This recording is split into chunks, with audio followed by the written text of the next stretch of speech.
military community and their families. The train keeps rolling for the Houston Astros.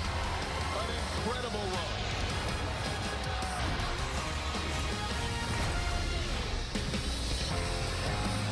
It's a Saturday afternoon in Houston. The Bayou Bash in full effect before the game today here at Minute Maid Park. The Astros play Game 5 of this 6-game road trip. So far, 6-game homestand. So far, so good on the homestand. They are 4-0.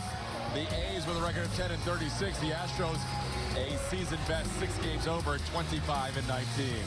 Hi, everybody. Welcome. Todd Callis alongside Jeff Blum. And Blummer, it has been a good homestand. The Astros playing a little better baseball here at home lately. Playing some teams that you're supposed to go out there and beat, and they're playing well against them and racking up the W's. And the real big difference this homestand has been the offense has been putting together solid production in the first 4 games. Yeah, we know the pitching staff has gone on and continue to pitch extremely well. Now they just need to get some of that offensive help, and they found it here at home. You can see 6.3 runs in those games that they have played now here on this homestand. They're almost to 11 hits per game. That is a stark difference from those first sets of homestands that we've seen the Astros play. A lot of those guys that we expect to go out there and do big things are doing big things, but I like the fact that the entire lineup is now contributing.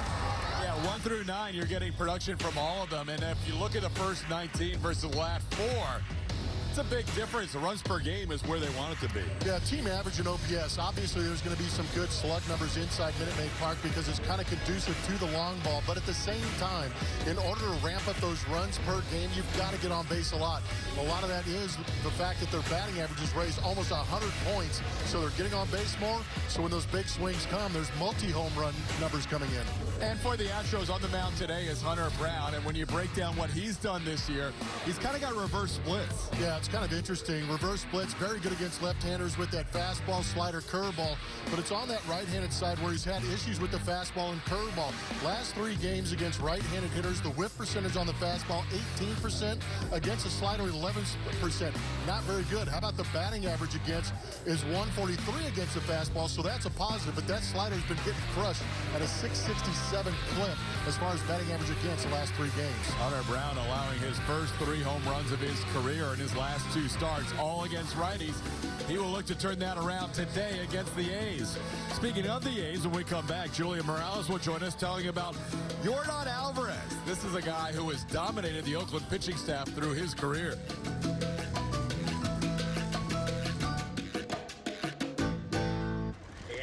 This is going to be Prepping for Game 2 of the series between the A's and the Astros out of the Bayou Bash. A good day to be outside. Also a good day to be inside where the Astros are looking for their 6th straight win. We saw another good offensive performance from this group last night. Kyle Tucker coming up huge. And another big left-hander in the lineup, Yordan Alvarez, with a 2-for-5 night double. Just a typical day for Yordan against the Oakland Athletics. It's our today's Sonic matchup, I should say. And going back to last year, Yordan Alvarez has done nothing but serious damage against the division opponent. You see the numbers down there, hit 410, OPS 1300, crushing 7 home runs for him, driving in 17 runs. That's all in a total of 16 games. So that's last year's games and then yesterday included. There has been no answer for his bat. If you look at the home games too against the A's, it gets even better or worse if you're the A's. You should say the last 7 at home against the A's, posting the 1400 OPS. Looking back to yesterday, that's actually a pretty quiet night for Yordan against the Oakland Athletics. Definitely a threat in this lineup and one that will get talked about a lot in team meetings, especially for the Oakland A's. They have left-hander J.P. Sears going. Alvarez just over 1. He actually faced Sears when he was a reliever for the Yankees last year. But Sears wearing that green today, so let's see how it all plays out here in Game 2. Don't go anywhere. Coming up, these Astros look to continue their winning ways. They've got Hunter Brown on the mound. We'll have first pitch for you right after this. TNT Sportsnet is presented by Jack in the Box. If the Astros score 3 or more runs tomorrow, you score a free Jumbo Jack with a large drink purchase. And by Toyota. Visit your local Toyota dealer today. Toyota, let's go places. Saturday afternoon baseball. First of our 3 straight 3-10 starts on Saturdays here at home. Astros and A's in the middle game of a 3-game set with Hunter Brown on the mound today for Houston. Big right-hander for the Houston Astros will make that 9th start of the season. In that 8th start of the season, he picked up his 4th win against the Chicago White Sox, going 5 2/3, striking out 8, giving up 3. Overall in the season, a 3.43 ERA, 47 strikeouts in 44 2/3 innings for Hunter Brown this season. Here's the lineup he will face as he takes on the Oakland A's for the first time in his career. Esteury Ruiz will lead off in center field. Ryan Noda, the first baseman, bats second. Brett Rooker will DH and hit third. Shea Langoliers, who drove in the lone run for the A's last night, is their cleanup hitter and catches. Jace Peterson over at third. There you see the stack of lefties, 3 out of 4. Ramon Laureano, the only righty in there in that group of 4. J.J. Bleday, former Astro Tony Kemp, and the shortstop Nick Allen round out Mark Kotze's lineup. The Astros starting defense is presented by Xfinity. Yordan Alvarez back out in left field. Chas McCormick gets a start in center. Kyle Tucker, as usual, in right. Alex Bregman, Jeremy Pena, Jose Altuve in his second game back. Jose Abreu over at first, and Martin Maldonado looks like he'll catch every game of this series, as he usually gets Framber Valdez, who will pitch tomorrow to wrap up this series and wrap up this homestand. Ready to go on a Saturday afternoon. Hunter Brown delivers a fastball for a strike at 96 miles an hour.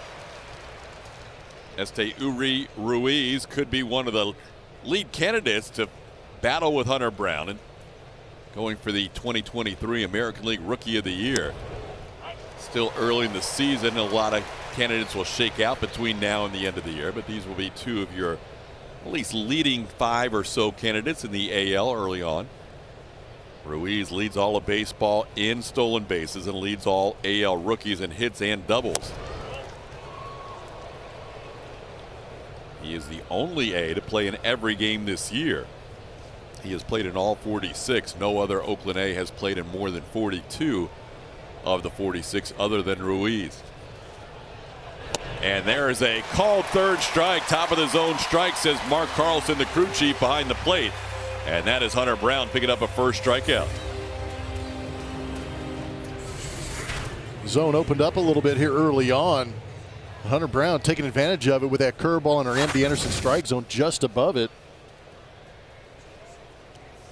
Got a call on strike 2 that looked a little wide of the plate, and then got that call on strike 3 that looked like it might have been a little up. So Hunter Brown will take those calls early as he delivers 98 on the inside corner for a strike.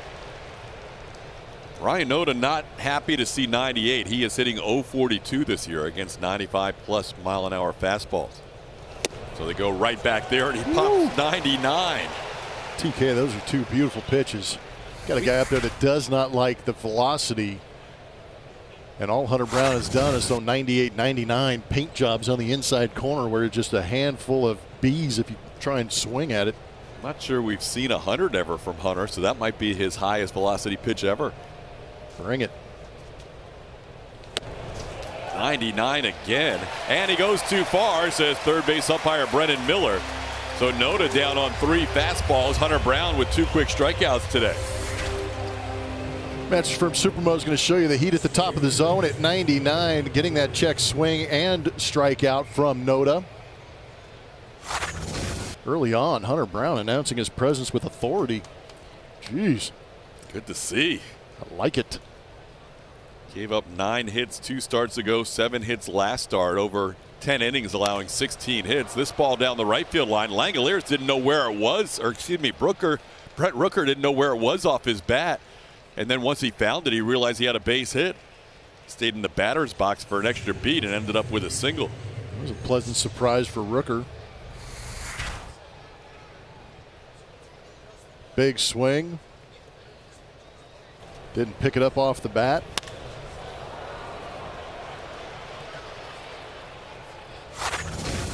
That was just his 3rd career hit against the Astros in 22 at-bats. As the DH and Jose Abreu have a couple of words over at first base. Here's Shea Langoliers. Langoliers takes 98 for a strike, 0-1. See Langoliers' numbers: 7 home runs, 19 of his 21 runs batted in against righties this year. He's got an .840 OPS against right-hand pitching. So Langoliers does better against righties than lefties, and Hunter Brown has the reverse splits. He's usually better against lefties than righties, but he's ahead 0-2 here on Langoliers.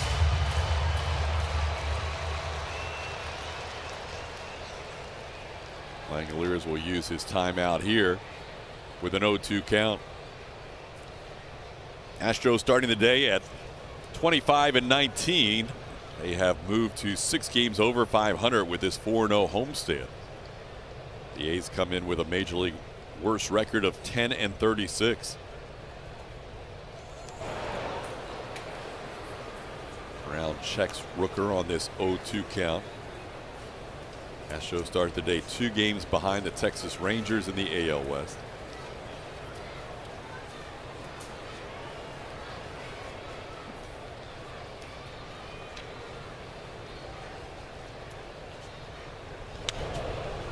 Upstairs, Maldi had to go up and get that one. It's 1-2.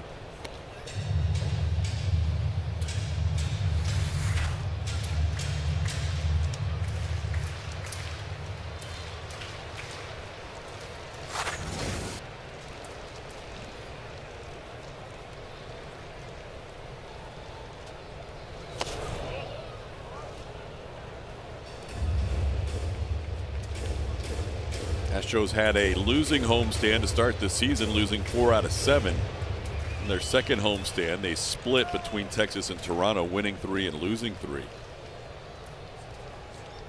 And had a 2-4 homestand against the Phillies and Giants. So this 4-0 homestand, their first winning homestand of the year, already locked in with 2 games to go.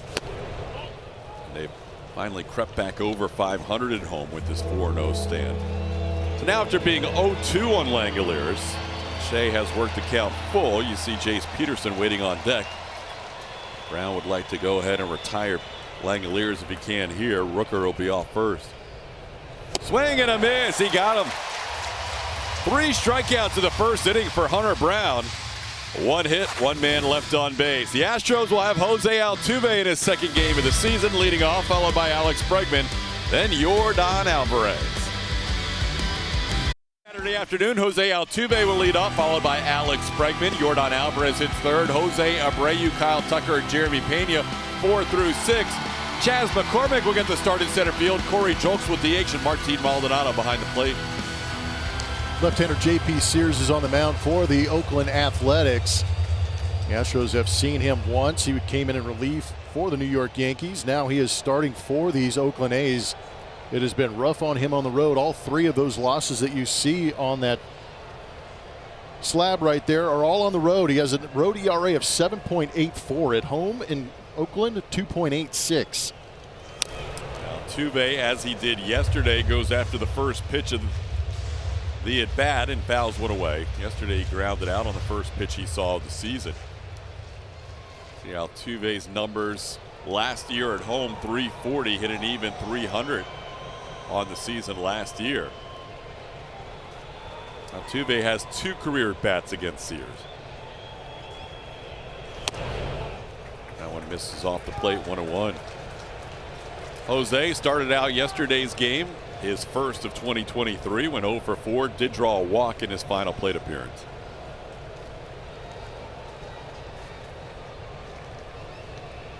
Today's starter for the A's, J.P. Sears, and yesterday's starter, Ken Waldichuk, both coming over from the New York Yankees, along with Luis Medina and Cooper Baumann. That was part of that Frankie Montas and Lou Trevino trade, last trade deadline. Montas has been injury plagued, and there is the first hit of 2023 for Jose Altuve. He's going to go for second, and he will get there just ahead of the tag. Altuve with a double, his first hit of the year.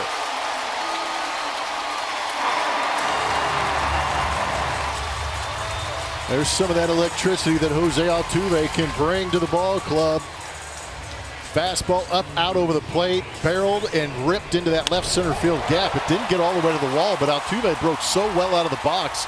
He knew immediately he was going to test Ruiz's arm out there and beats it easily.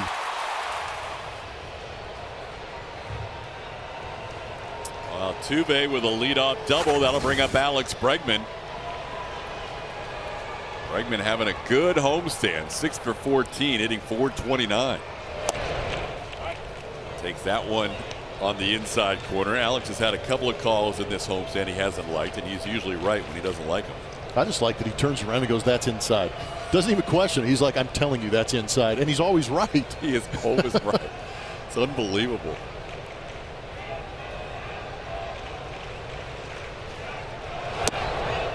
When they do go to the automated balls and strike system, which is somewhere down the road, and they allow challenges, I would have full confidence knowing Alex Bregman is almost always right. I would imagine Alex's challenges at the plate would be better than his challenges at the bases. Doesn't have the best track record on the bases with replay reviews. 1-1 pitch is down and in, 2-1. But he knows that zone as well as anybody in the league. It really is uncanny how, I mean, even if it's just a little bit off, he always knows when a call has been missed. Now he's got himself into a better count at 2-1.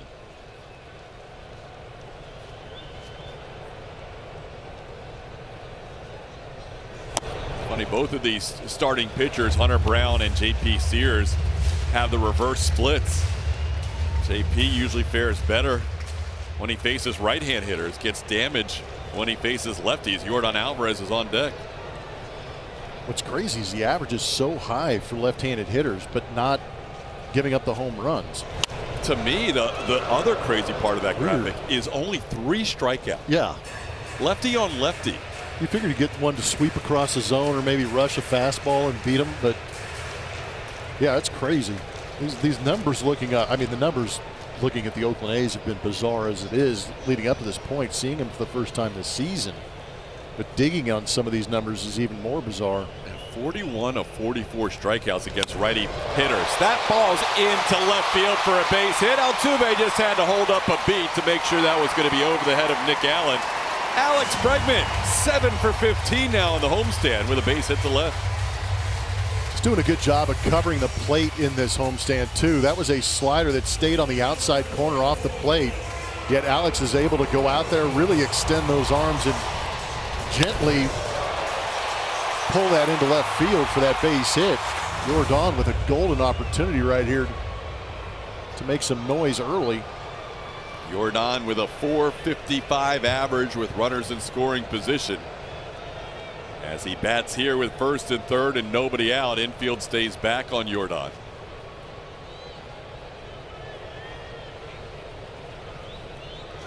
First pitch. Oh my. Gets the call off the plate outside, strike one.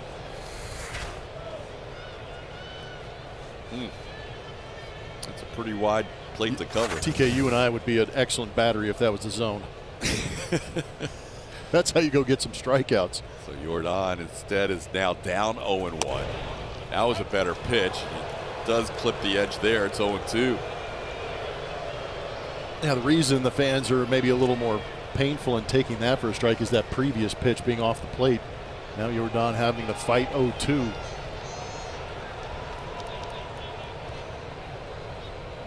And he's probably going to have to cover pretty far outside just in case.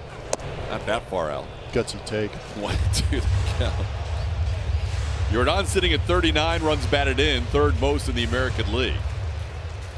Trails Adolis Garcia, who leads the majors, and Rafael Devers in second. Altuve double checking with Gary Pettis to see if he is running when the ball's on the ground. I assume he will be off because you want to try and stay out of the double play if possible. Yordan fouls one away. It stays 1-2. Yeah, if Altuve wanted to at third base, he could extend his lead all the way down the baseline if he wanted to. There is nobody near third base with this little modified shift being played against Yordan. Yeah, there's plenty of space over here. Yeah, he could almost get to that oxy sign. Absolutely. That ball punished to center field. Back goes Ruiz near the warning track, and he puts it away. Altuve can almost walk home. He'll jog, and it's 1-0 Astros. Yordan Alvarez, RBI number 40 on the year. Professional hitter Yordan Alvarez driving in another run. 2-strike count, had no panic against JP Sears. Seeing the ball pretty good left on left. Gets that fastball out over the plate. This one actually on the plate. And he drives it to center field well deep enough to get Altuve in. Big smile on his face as soon as he tagged up, knowing he had an easy run scored. Altuve's first run of the season. He scored 103 to lead the team last year. Here's Jose Abreu. Abreu was on base 3 times yesterday. Jose Abreu had a infield hit and a couple of walks, scored 2 runs. He is 2 for 2 in his career against J.P. Sears. That's the part of the plate that has been open for both pitchers, lefties and righties. Inside the righties, outside the lefties. That part of the plate has been called a strike early for Mark Carlson.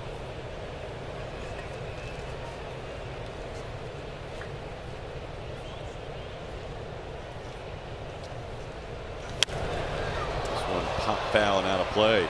Yesterday was the only game of this homestand, now 5 games in, that the Astros did not score a run in the first inning. Been doing a good job getting on the board early. Part of the reason why they have had such good success during this 4-0 homestand.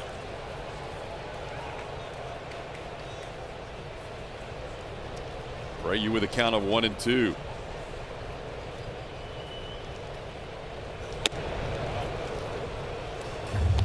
That inside portion of the plate being called by home plate umpire Mark Carlson would really benefit J.P. Sears. That's one thing he actually, when he is going well, pitches to the inside with that 93, 94 mile an hour fastball.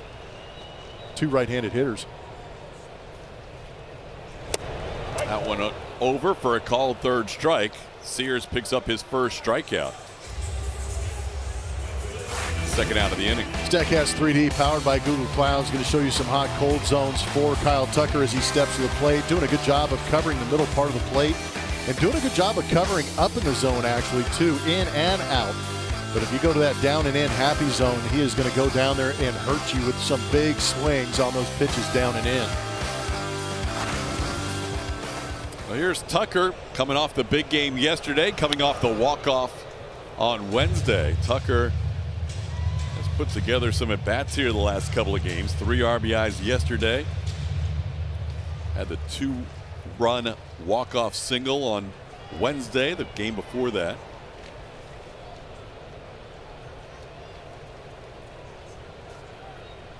Tucker is 4 for his last 5 with a walk. And 5 RBIs during that stretch as he fouls one back to the screen. He gets down in the count 0-2. So Sears has been ahead of both lefties here 0-2.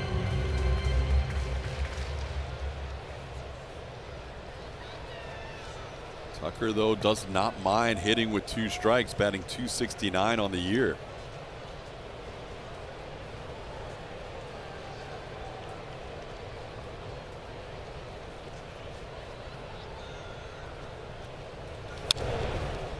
Mentioned Sears has had trouble putting away lefties with only the 3 strikeouts all year against lefties. Well, it looks like the hitter can pick up the fastball out of J.P. Sears' hand because they have taken some pretty good hacks at it. Oh, the 0-2 fastball right there to Tucker. He took a good swing at it.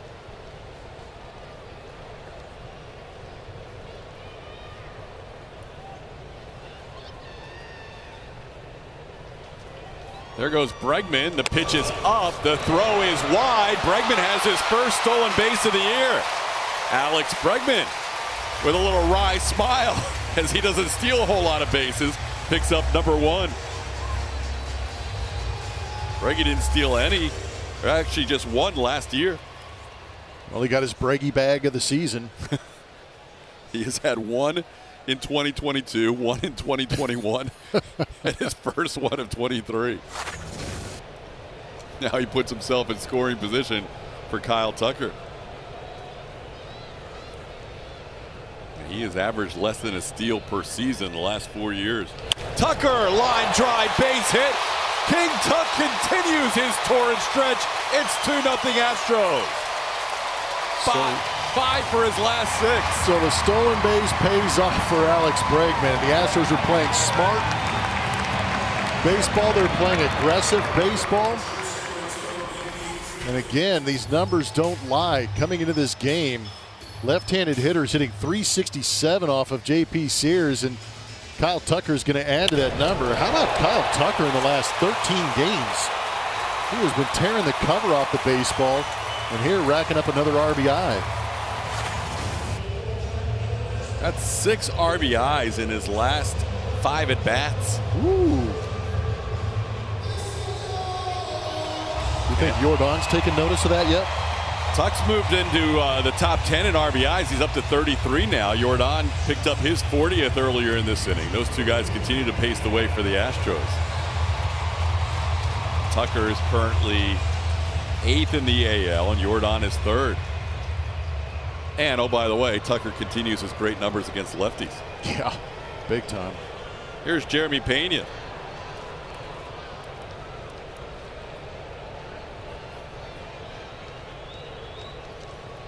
JP takes one off the plate for a ball. So Altuve leadoff double. Alex Bregman followed with a single. That's put Altuve to 3rd. Jordan a sac fly. Bregman then stole 2nd, and Kyle Tucker, after the Abreu strikeout, comes through with a 2-out RBI.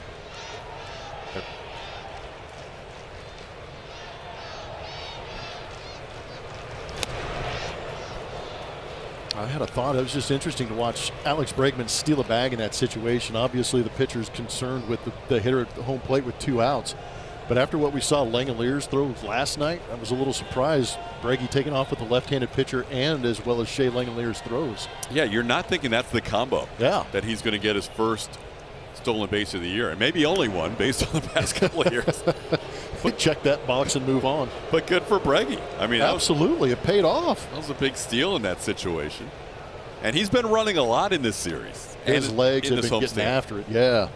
Tried to score on a Tucker double off the out-of-town scoreboard, then eventually scored on the Tucker base hit in walk-off fashion on Wednesday. JP takes a pitch up, 2-1. Jeremy Pena, 3 of his 6 home runs have come against lefties this year. Pena 0 for 2, having faced J.P. Sears a couple of times.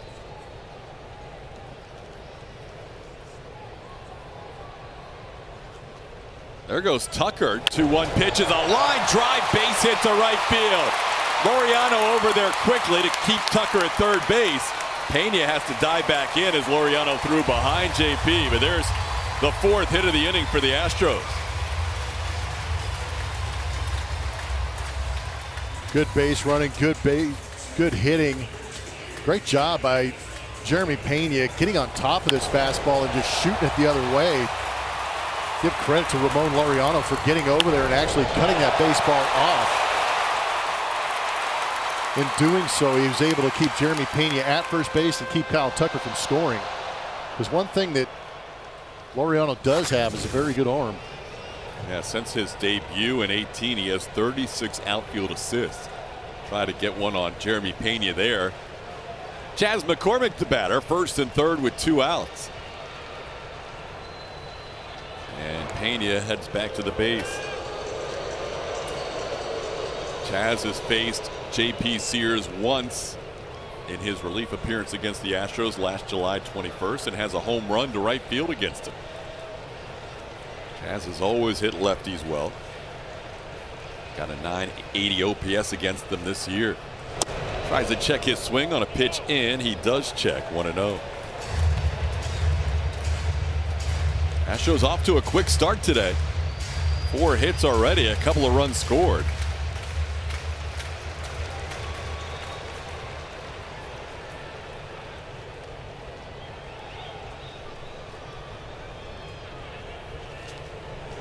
That one's up, 2-0. Let's flash back to that Chazzy Fizz moment.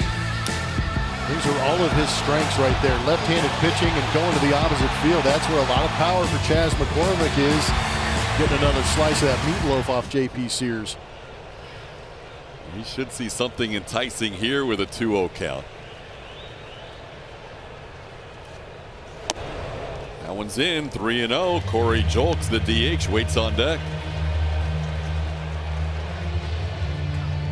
32 pitches in for J.P. Sears in the 1st inning.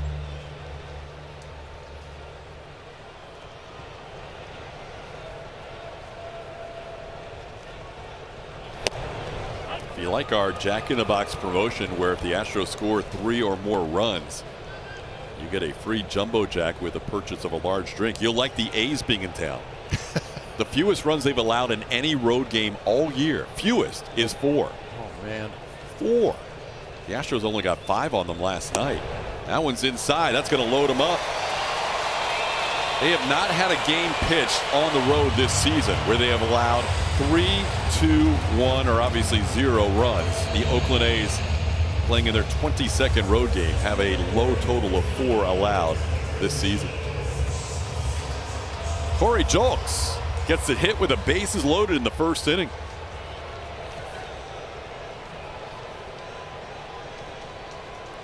Julks is 1 for 2 with the bases loaded with a double. And takes a fastball for a strike.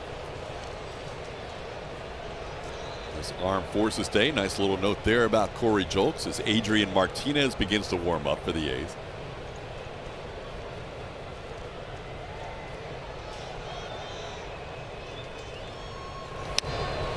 He knew he wasn't going to let another fastball near the zone go by. Corey's a very aggressive hitter. There you see the A's bullpen moving already in the first inning.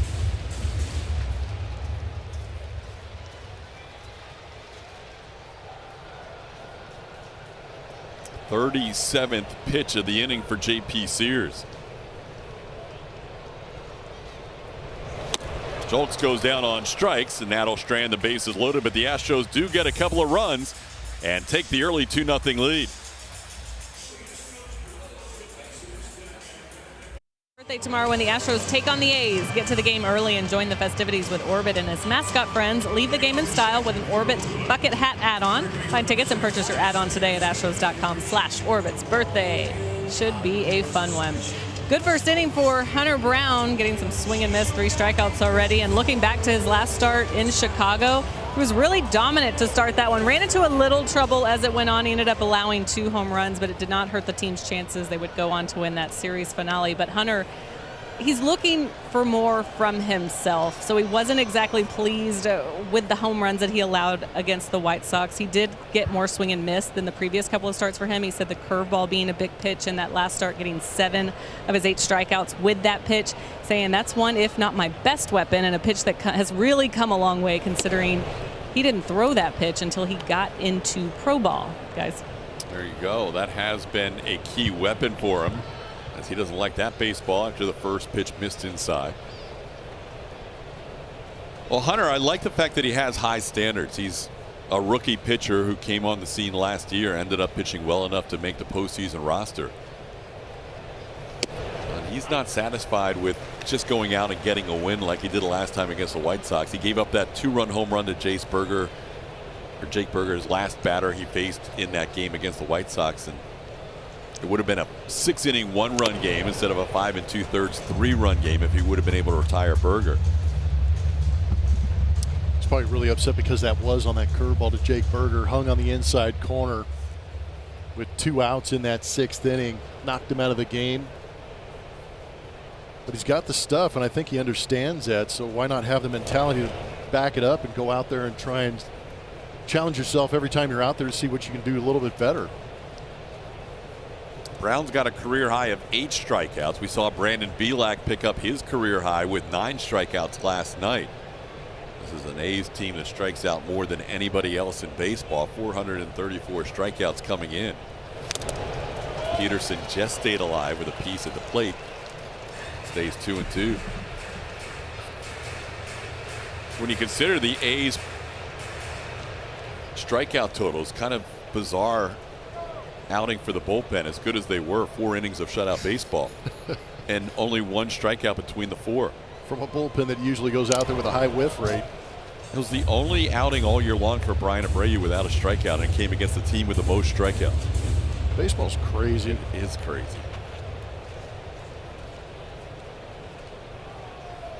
Hunter Brown throwing 14 first inning pitches, has thrown 6 here in this plate appearance to Jace Peterson.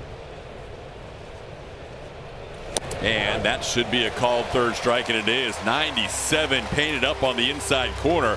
4 outs, 4 strikeouts for Hunter Brown. Good location on this pitch. Again, we're seeing a lot of fastballs and high velocity to left-handed hitters on that inside corner. He has got the paintbrush out, and he is just striping up that inside corner. There's Ramon Laureano. That's that power slider at 93 miles an hour off the plate, 1-0.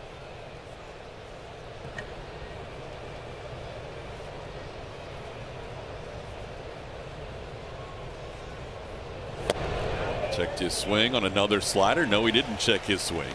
He went too far. It's 1-1. I like the shape on that slider a little bit more than that one that kind of flattens out a little bit. But that's a pitch that's been tough for Hunter Brown against some of these right-handed hitters. Little tapper over the mound. Altuve will have to charge. He'll make the play. Jose retires Ramon Laureano for the second out. Julia's pregame pick, always entertaining. See somebody new in there. What do you mean, Fromber with glasses on? Oh, Urquidy's back in the mix. Yeah, Urquidy is in the mix. Luis Garcia was early in the week. For those who missed it, he did undergo Tommy John surgery yesterday, so he's going to miss a few. But we'll welcome him back when he gets back with the club. It's strong and big group here at Minute Maid Park. Do you have the flash on? Is that why Fromber had the shades? That was the part of the pregame that they do here at the ballpark where the lights go on and off. Yeah. Maybe that's what he was protecting his eyes from. You never know with Fromber.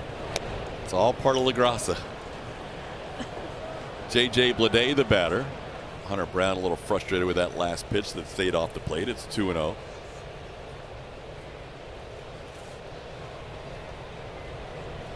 Little foul tip. And it's 2-1. Hunter Brown making his 11th career start, his 9th this season.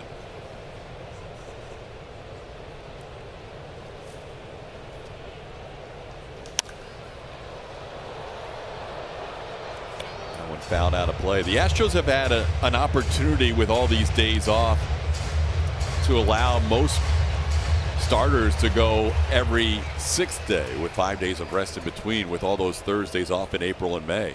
Astros not playing a game in April and May or on a Thursday. This one slowly hit towards Bregman. He will have to move to his right. Off balance throw. Bregman gets it done. Nice job by the Astros third baseman to help Hunter Brown with a 1-2-3 second. A little surprise with Peterson being late, or Bleday being late on that, but Alex Bregman put a little extra juice on that throw to get Bleday. 2-0 Astros, ended 2.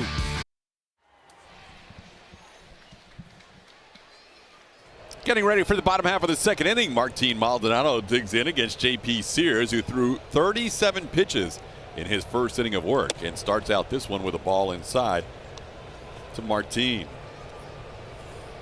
Maldonado hitting .263 over his last 8 games. It'll be Maldi then the top of the order, Altuve and Alex Bregman. Sears picked up 2 strikeouts in the first inning, both against right-hand hitters. The 2 RBIs against Sears today are from left-hand hitters. It's kind of gone with the way he has been all year long. Here's the 1-1 count to Maldi. Pitch, rather, is a strike. So Sears 0-3 as a starter. That's not unusual. The A's don't have many wins at all from their starting staff, only 2 all year. A's starters have a combined record of 2-24 on the year.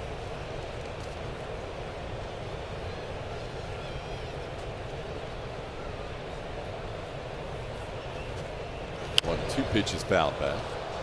And they won those 2 games in back-to-back outings against the Royals.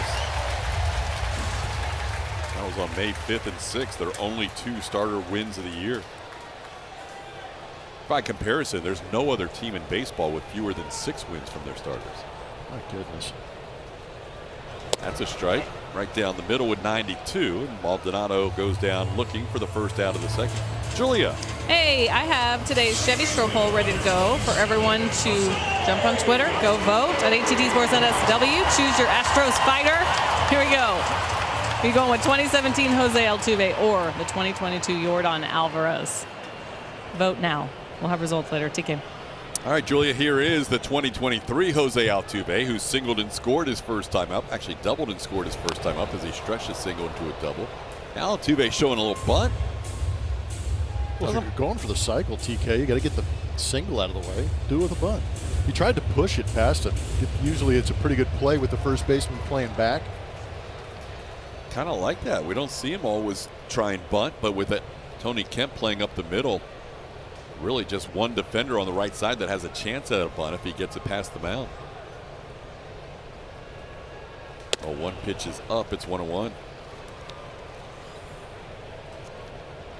Altuve with that base hit his first time up. Now with 1,936 career hits. Needs 64 to get to that 2,000 plateau. That one's off the plate, 2-1.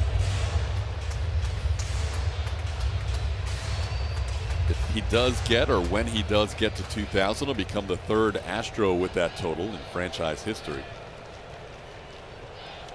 To get 2,000 hits as a Houston Astro. That one down and in, 3-1. Craig Biggio, of course, had 3,060 hits, and Jeff Bagwell with 2,314. Altuve would become the third to get to 2,000.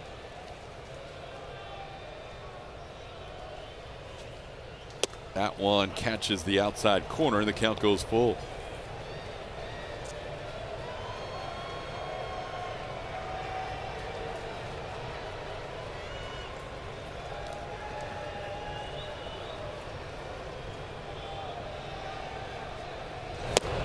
And that one's over for a called third strike. So Sears back-to-back strikeouts looking on the fastball as he strikes out Maldonado and Altuve in order, down 2 outs. Got Maldi and Jose Altuve with hittable fastballs. Didn't break. So 3 of his 4 strikeouts are looking today. Here's Alex Bregman. Bregman sends one in the air to center field, playable for Ruiz.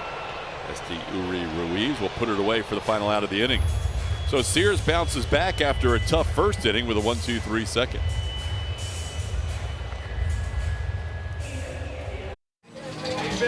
Having a good time, a lot of crawfish, a lot of beers, a lot of good times, good people, good music. Beautiful day for it here on a Saturday afternoon in H-Town. Meanwhile, inside, Hunter Brown looking to take care of business as he starts this third inning against the Oakland Athletics. And this is the only weekend the Astros are in town in May, and their first of 3 3:10 starts on Saturdays. Next 2 will be in June, the 3rd and the 17th. Normally the Astros play 6:10 on Saturdays. Here's Tony Kemp, the former Astro, who has hit .305 in his career against Houston. Kemp takes one up and in for a ball, 1-0. Saw Tony with his wife Michelle and their little baby on the field before the game. Tony always loves returning back here to the Houston area as he takes one a little bit in for a ball, 2-0. See Kemp with day games versus night games. Today qualifies even though it's a 3:10 start as a day game. So the 1 for 43 during the day games has not been Tony's thing this year. There's a strike, 2-1.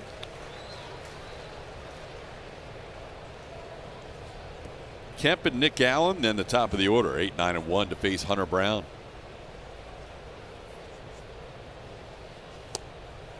There's another called strike, 2-2.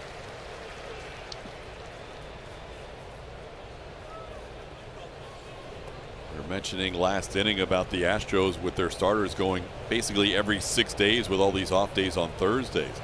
That will change after the Milwaukee series as the Astros will play 17 consecutive games in 17 days after their off day next Thursday. So for young pitchers like J.P. France, Brandon Bielak, Hunter Brown, it'll be interesting to see how they handle that extra load of going every 5 days with 4 days of rest. Or if the Astros even consider trying to go to a 6th starter during that 17 games. Could be an option. Swing and a miss. Kemp goes down on strikes. Hunter Brown with 5 strikeouts, 3 off his career high. We're only 1 out into the 3rd. Good curveball to Tony Kemp.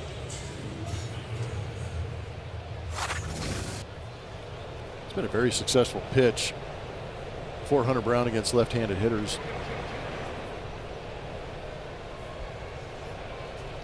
Here's Nick Allen taking a fastball up, ball 1.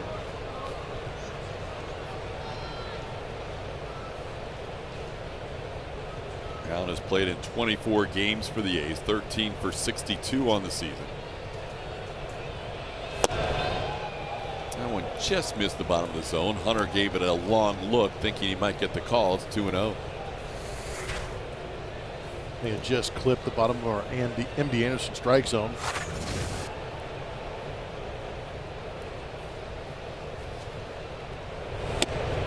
That one's up 3-0.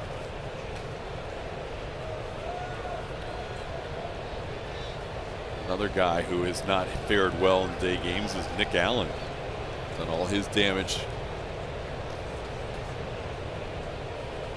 in the evening games. He's got a 3-0 count here, though.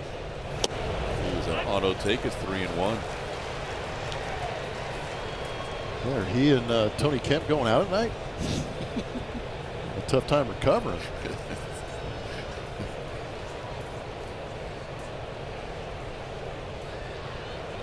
That one slowly hit to Bregman, who gloves it on one big hop. Alex will make the throw to get Allen for the 2nd out of the inning. Jostens is proud to present the official World Series Championship Jewelry Collection. The limited edition collection will feature unique rings, charms, and bracelets for both men and women. To see the entire collection, visit jostens.com/Astros. 2 outs, back to the top of the order. Esteuri Ruiz will bat. Struck out looking his first time up. So first time through the lineup, the A's are 1 for 9 with 5 strikeouts. This ball fouled out of play.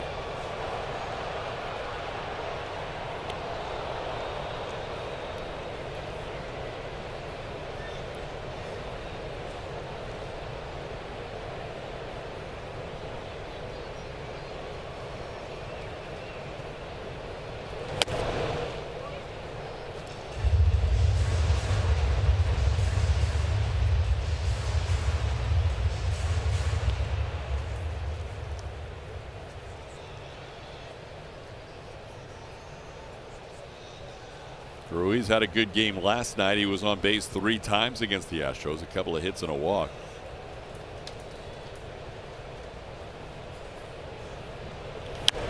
Fouls this one away. It's 1-2.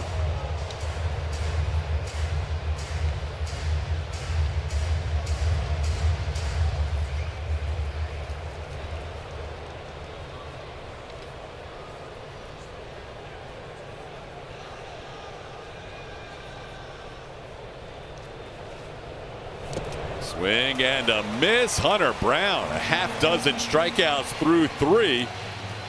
He is rolling along with a 2-0 lead. He's getting a feel for that curveball this inning. Led it off with a curveball for a strikeout. Finished it with a curveball for a strikeout.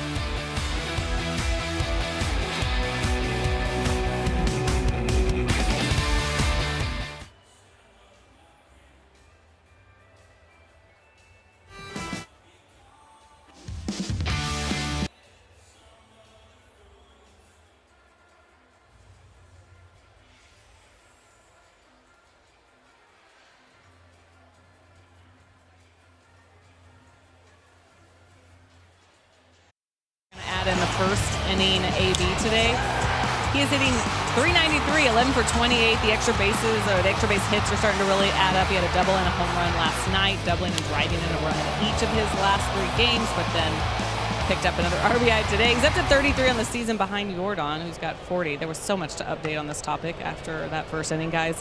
But Tucker feeling very good at the plate right now. Said last night a couple of different times that he's not chasing as much lately, so it's getting him these results, and there's numbers to back that up, TK.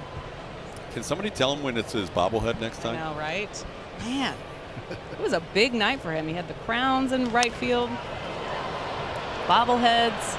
But no, he was not aware that it was his Gold Glove bobblehead night until late in the game or during the game. Was that crown just for last night, or was it back in the dugout again today? Oh, that's a great question. I haven't seen anything sparkle. Nothing shiny down there today. Jordan leading off here in the third inning with an 0-2 count. That's where he was last time. This time he sends one in the air to left field. J.J. Bleday will make a running attempt. That's a fair ball and a catch. Bleday thought it was foul, but he made the catch either way. It really doesn't matter whether it was fair or foul. Jordan retired for the first out. Pretty good play by Bleday. Long way to go. Saw him make a great play in the gap yesterday off the bat of Martin Maldonado. Now he takes away a potential hit from Jordan Alvarez. So here's Jose Abreu, who was called out on strikes his first time up. Abreu swings and fouls the first one back. Jose in his last 6 games now, 5 for his last 18. Got on base 3 times yesterday, hit the ball hard on an infield hit his first time up. It was the hardest hit baseball of the night for either side, then walked a couple of times.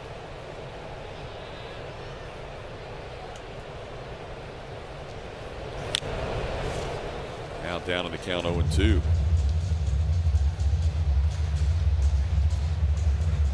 Mentioned last night the numbers for Jose Abreu in his career have always been really good against left-hand pitching. This year it's been a little more of a battle for him against lefties, coming in batting 151. But he sends this one high in the air to the left field. It's playable though. J.J. Bleday is there, puts it away for the second out. Well, that'll bring up the aforementioned Kyle Tucker. Tucker with an RBI hit his last time up, keeps driving in those runs. And not chasing Blummer, especially the off-speed stuff. He's picking the ball up better out of the hand, trusting his hands a little bit more, letting that ball travel, not trying to go get it, and it's really paying off.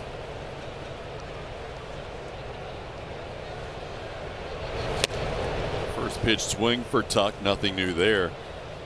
He's got a 47.8% swing percentage on the first pitch of the at-bat. Sears has retired 6 in a row since getting out of a bases loaded jam. And he's been 0-2 on Jordan Alvarez and Kyle Tucker, all 4 plate appearances so far today. He has not been able to strike out any of the lefties on the previous 3 0-2 counts. And that one misses wide, 1-2.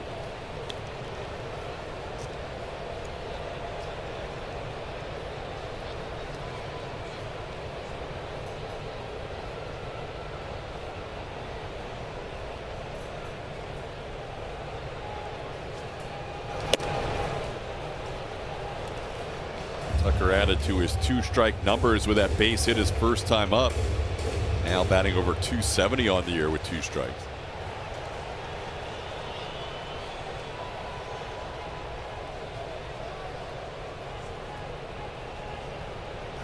He does go down on strikes here as J.P. Sears now has 5 strikeouts. And he has retired 7 in a row. Astros still lead 2-0. For their free summer baseball and softball league for boys and girls ages 13 to 18. Register your child for a tryout now at astros.com/AYA. Here we go, 4th inning baseball. Hunter Brown back to work, facing the 2, 3, and 4 hitters for a second time. Ryan Noda, who saw a steady diet of fastballs his first time up, takes a fastball for a strike, 0-1. Noda tried to check his swing on an 0-2 fastball and went too far for the second of what has been 6 strikeouts for Hunter Brown. This is there with the fastball. It's 1-1.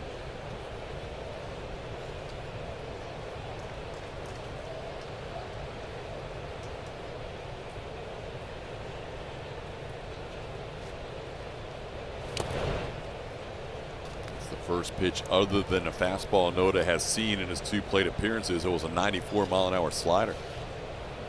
talking about Noda's struggles with the fastball. The A's don't do good with 95 plus either as a team, hitting .201. That ball hammered on a fastball, and that will be off the base of the wall.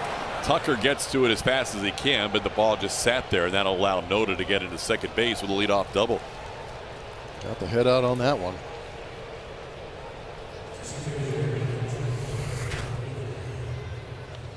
Fastball stayed out over the plate. Noda rages on it, able to get the head out and pull that to the base of the wall out there in right field.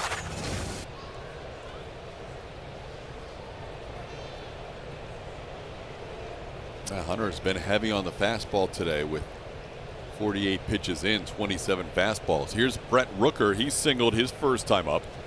He owns the other hit, with Noda picking up the second hit of the game. There's a strike.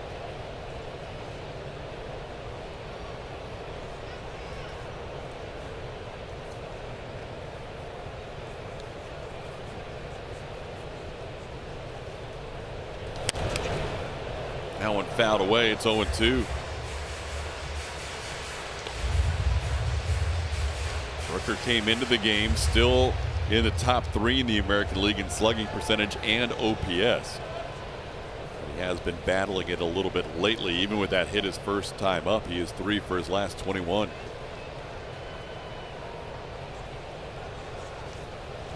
Ground ball towards the middle, past Jeremy Pena into center field.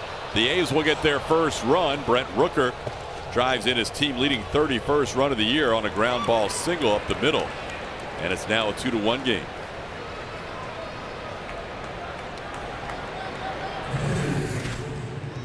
Pena did his best to try and knock that down. It was just out of the reach after that dive. And once it gets past Jeremy, pretty easy for Noda to come around and score. So the A's cut the lead in half. Now Shea Langoliers will bat. Langoliers misses the fastball up, 0-1.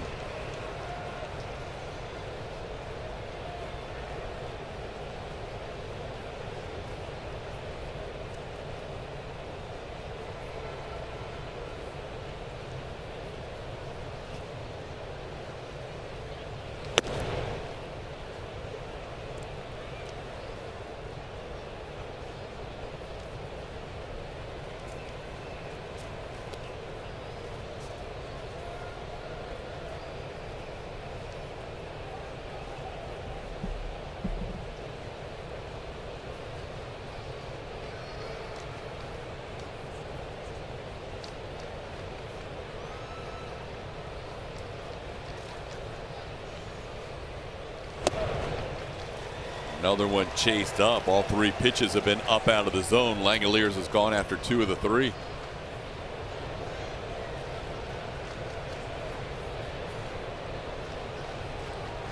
Rooker getting that base hit on a curveball. It's kind of interesting to look at Hunter's numbers. Even though he has that 97 to 99 mile-an-hour fastball, will throw that breaking ball 62% of the time between the curveball and slider, 2 right-handed hitters. The major league average right at 36%.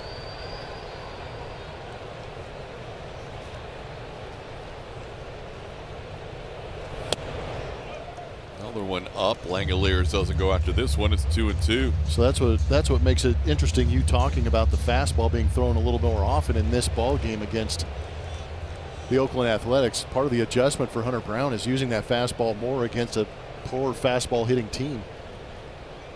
He has thrown every pitch up with a fastball in this AB. Now Maldi setting down, and instead he goes up with a fastball again. Okay, staying up there intentionally. Up, worked out.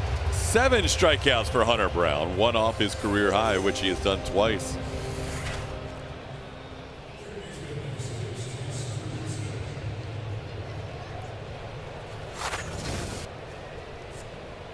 Now Jace Peterson, who was called out on strikes his first time up.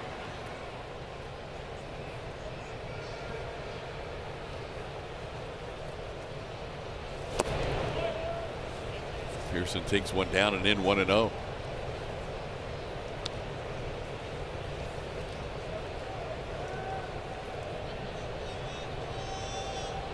Astros coming into today second in the major leagues in team ERA. They've been flip-flopping the last few days with Tampa Bay. Both teams basically with the same ERA, although by a small percentage the Rays a little bit better than the Astros coming into today. Tampa Bay's pitching has allowed 3 runs already today.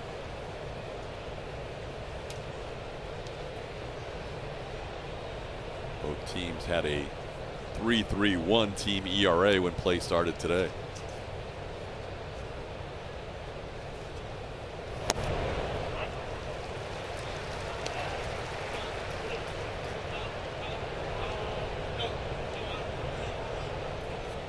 By comparison, the A's came in with a 7.08 ERA. That number is even larger when you consider just road games.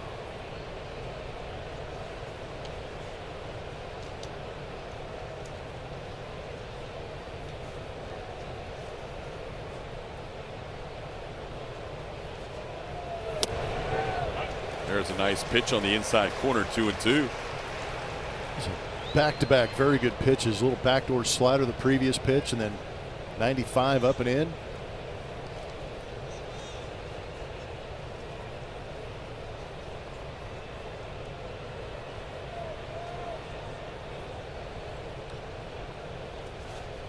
Swing and a miss. That's number 8 for Hunter Brown.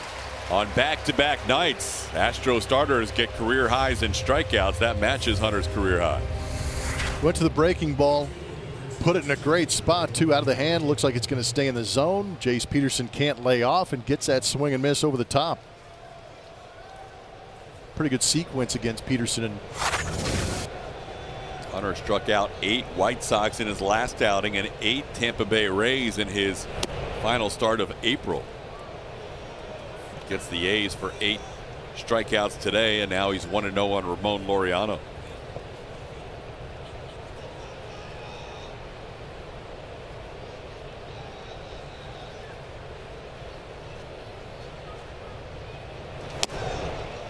Just off the plate wide, 2-0. Laureano grounded out to second his first time up. This is the one guy in the lineup that likes velocity. He is hitting .438 against 95 plus.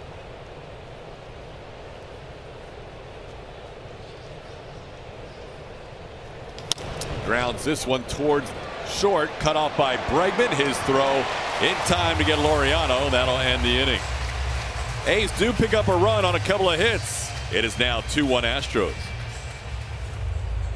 Astros lead it 2-1. They scored their 2 runs in the first inning against J.P. Sears when he had to throw 37 pitches. And they left the bases loaded. Since then, Sears has retired 7 in a row and has only needed 23 pitches to get through the last 2 innings. There we go into the bottom of the 4th. Astros with that 2-1 lead. Jeremy Pena, who had a hit his first time up, leads off. And he grounds the first pitch towards third. Backing up on it, Peterson has the play in time. 1 pitch, 1 out in the 4th. Now a word from Fubo. Watch AT&T Sportsnet with Fubo TV. Try free. Last Astro to reach base against J.P. Sears is at the plate now. Chas McCormick drew a walk. Chas bats for the second time.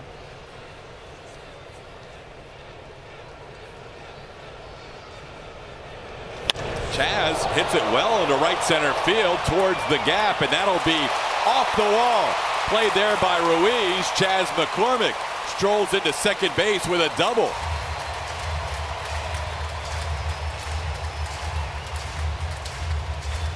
ball hit well by Chas going the other way.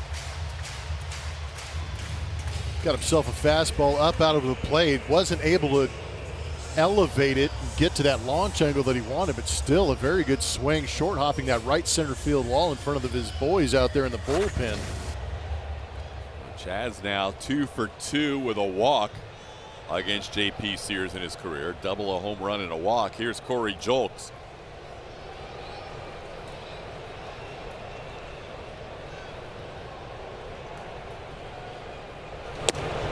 Julks struck out his first time up.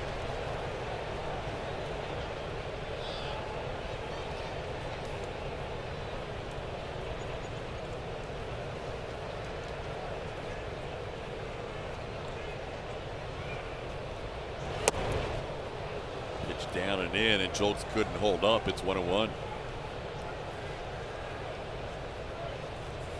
Astros now with 5 hits in the game. They have 4 hits of their first 6 batters, and now Chas McCormick adds the 5th hit.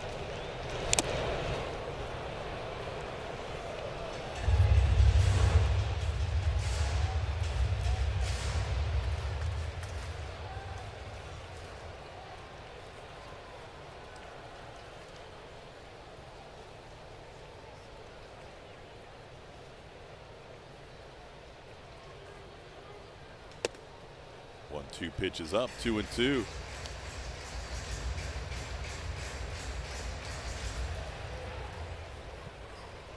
Fastball up may just be a show me pitch to Corey Julks right here in a 2-strike count.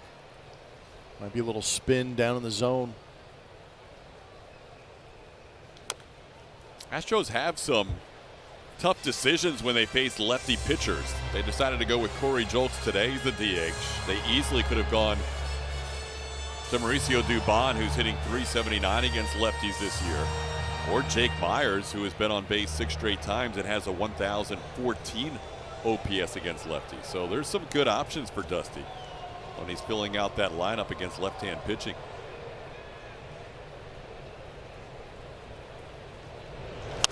Two pitches hit high in the air into left field. Julks got way underneath this. Allen is shortstop, and Blade makes the catch. Running all the way over. Nobody covering first base is Ryan Noda to cover third base.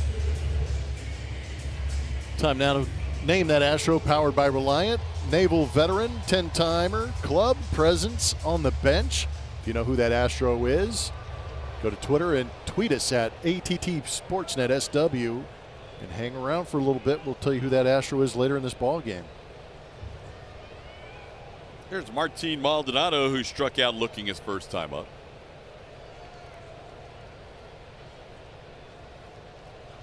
Maldi on the first pitch takes it for a strike, 0-1.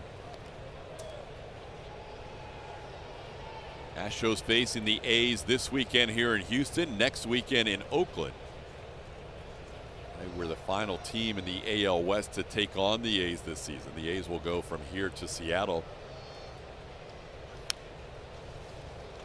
They will play the Mariners for the 2nd time. The other 2 teams, the Angels and the Rangers, have both played the A's twice. A's will have a 4-game series in Seattle beginning on Monday. 0-2 on Maldi.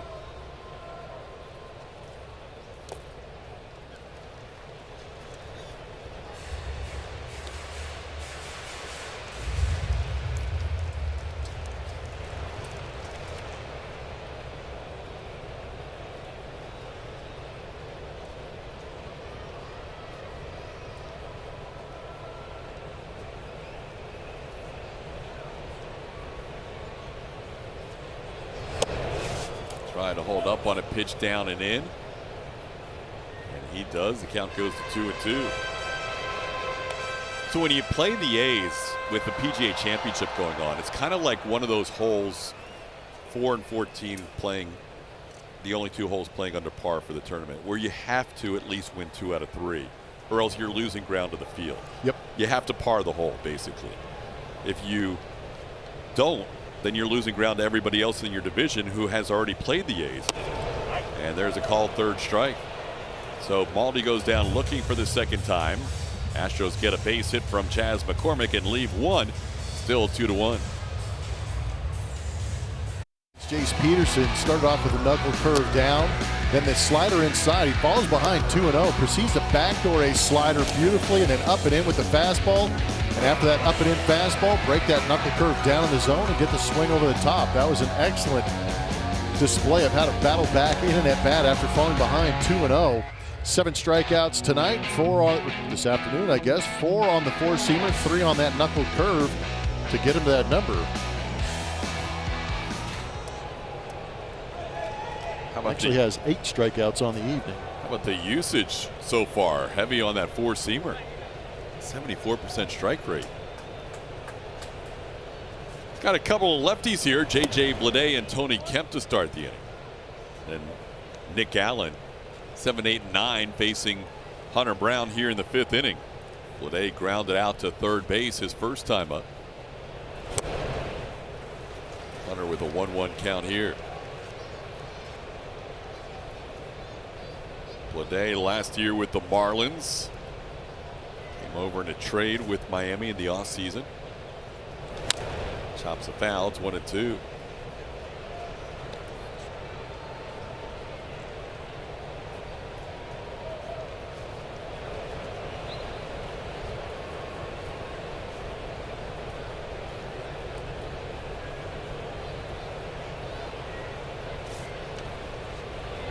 He got him. That's a career high, number 9 for Hunter Brown. Back-to-back days where the Astros starters pick up a career high in strikeouts.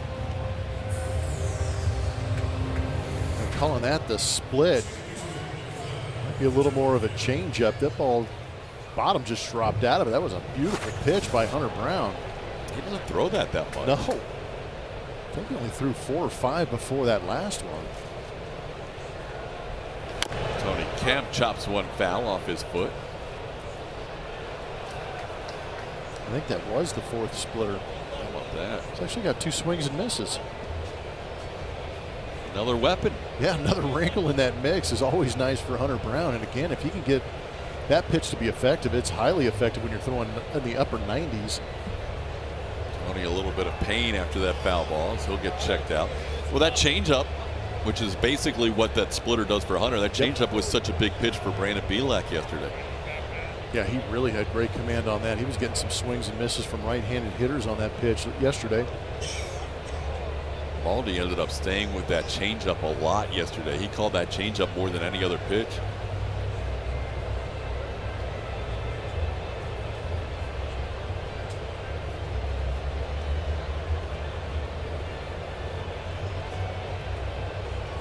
See where this got the other TK.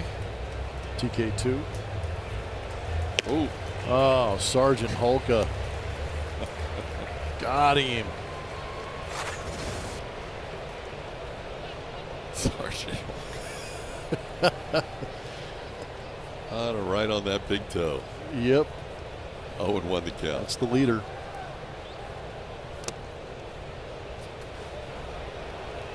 He's still grimacing a little bit. He's not comfortable after you foul that first pitch off your toe. He's probably yelling at Martin Maldonado saying, why did you call another pitch in there?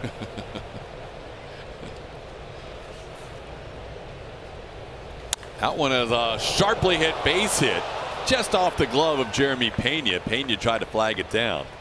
And Tony Kemp has a base hit here with 1 out in the 5th. Good job staying on this curveball by Tony. Hitting it hard enough to give a tough hop to Jeremy Pena, who almost snagged it, but it would have been a tough play with as well as Tony runs. And I don't know if you remember this. There were times where Tony would foul a ball off his foot, get hit by a pitch, and he'd be gone the next pitch he got on first base. So keep an eye on him at first. After limping around for a while. Yeah, sell it. Nick Allen goes after the first pitch and misses. Tony just always seems to hit against his former team. Yeah, forget it. He can come in 1 for 43 during the day, 1 for 21 in his last few games with the A's, and then he just gets a hit against the Astros. Doesn't matter. Yeah, he's a tyrant against his old team. This ball is a line drive caught by Altuve. Double play! Altuve hung in the air just long enough to spear that line drive in turn 2. Great play by Jose Altuve, elevating, showing some hang time too. Get up, let's make the catch, fire to first, double play to end the inning.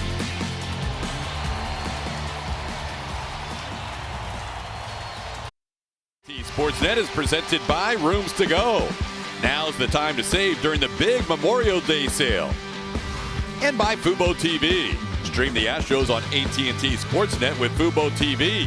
Visit FuboTV.com for a free trial. Jose Altuve with a check swing foul ball to start the bottom half of the 5th inning. Altuve doubled in his first at bat, his first hit of the 23 season, then struck out looking his second AB. J.P. Sears, after throwing 37 pitches in the first inning, needing 36 pitches to get through the next 3 innings. So he's now at 73 through 4. He's working ahead of Altuve in this inning, 0-2. Jose missed 43 games with that fractured thumb. Played 5 games in a rehab assignment. Only had 2 hits in those 5 games between Sugar Land and Corpus Christi. Picking up his first hit in his 5th at bat this season. Now takes one up for a ball, 1-2. Altuve making a nice play defensively to end the top half of the 5th inning. Now leading off the bottom half of the 5th in a 2-1 game. Altuve deep to left field, but he got a little bit too quick on it. Everybody here at Minute Maid Park throwing up the home run celebration, but Altuve hooked that one foul. Mission Control went nuts. How about 93 up and in, and Altuve absolutely turning on it, just pulling it a little bit too foul. And now he takes a tough pitch on the outside corner. Nice pitch by Sears to dot him up for strikeout number 7 for the lefty for Oakland. That was an excellent pitch by Sears, backdooring that slider, freezing Jose Altuve. Sears' strikeout high coming into the season was 7, but he has a game this year with 11 strikeouts. That came against the Rangers in Arlington. But 7 matches his second highest total of his career. Now Alex Bregman bats with an 0-1 count.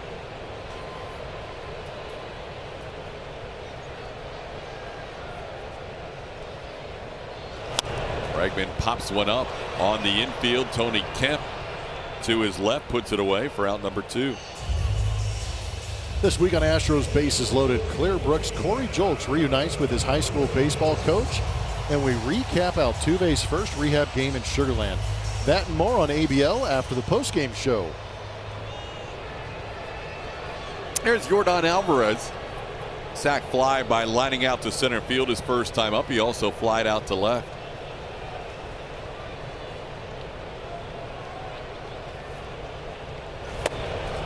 Tries to hold up. It goes too far on the first pitch that was down, 0-1. Yordan has started out 0-2 in his first 2 at bats today.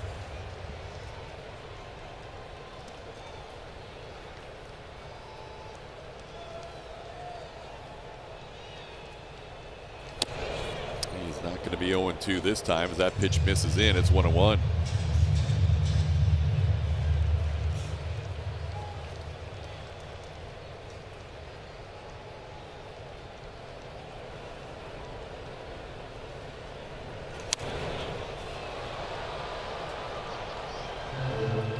Sears' high total in pitch count on the season is 101. After that first inning, wasn't looking good for him to go 5 innings or more, but he's kind of dialed it in since that tough first inning. Since that first, he's only allowed 1 base runner, a double to Chas McCormick in the 4th inning.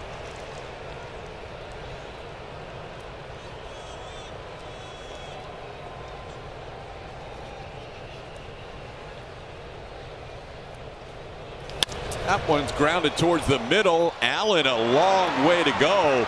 Great range shown by the A's shortstop Nick Allen to get Yordan Alvarez to end the inning. That is now 13 out of 14 retired by J.P. Sears. Through 5, it's still 2-1 Astros. Service to our country. Go to MLBtogether.com to learn more about how you can help to serve those who serve us. Take a look at this. Corporal Sue Downs served more than 100 missions in the U.S. Army, served in Afghanistan, was awarded a Bronze Star and Purple Heart when she was wounded in combat. And she threw out the first pitch, but then surprised with a brand new Chevy truck as a part of today's pregame festivities. Just a touching moment for all who witnessed it. We thank her and everyone again for protecting and serving our nation. TK? Yeah, that was a great moment pregame. Yeah, that one got me a little bit. She turned around thoroughly surprised. It's always a good moment. We see it every year. Chevy does a great job, and that was a lot of fun to watch. Armed Forces Day here at the ballpark as Ruiz leads off the 6th inning against Hunter Brown. Lost his helmet on the first swing. Keeps his helmet on this swing, but fouls it away. It's 0-2. Ruiz has struck out twice today against Hunter Brown, once looking and once swinging. Hunter already with a career-high 9 strikeouts.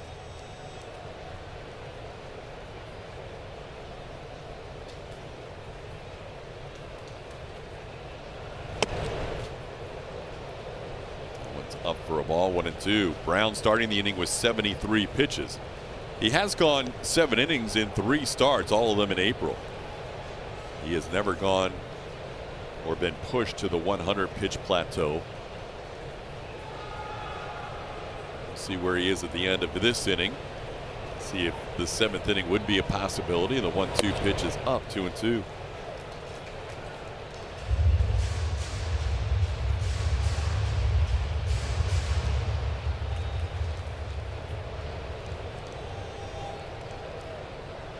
Push him a little bit further if you got a little more run support. You know, some of these tight games we see Dusty go right to that bullpen when he gets a chance. It's a little looper, and Ruiz is going to reach. Tucker kind of hoping he was going to try to go to second, but Ruiz will lead off with a base hit here in the 6th inning. Now a word from Champion Energy. You know what our favorite day of the week is? Yesterday.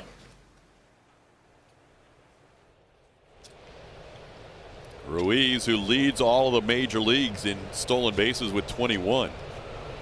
Over at first base, representing a tying run here in the 6th inning. Yeah, you would imagine that Mark Kotsay and the Oakland A's are going to try and use some of their skills to get him in scoring position. And mainly it's those 2 legs of Ruiz that can get him into scoring position, especially with the left-handed hitter up there. Sometimes you'll hold that runner just to keep that hole open on the right side for maybe Noda to pull something through that right side and go first to third.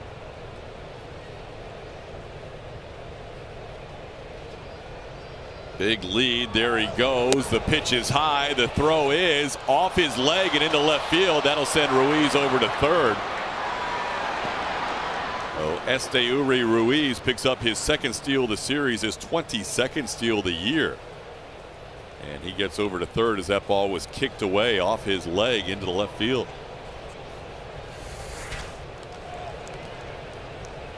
Pretty good jump, and he's obviously got the speed to get down there.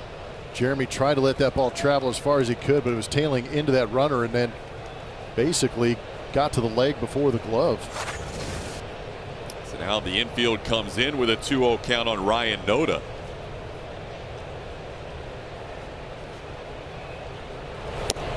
And there's a curveball for a strike, 2-1.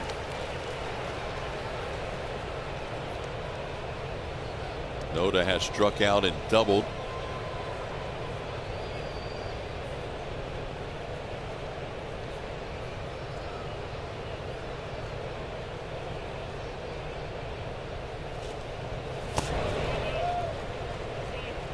Pitch down, 3-1. Noda's a guy who you have to throw strikes to. He has the best walk percentage in all of baseball, 21.5%.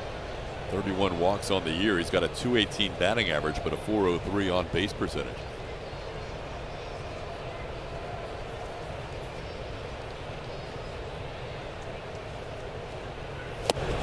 Big swing, no contact. The count goes full.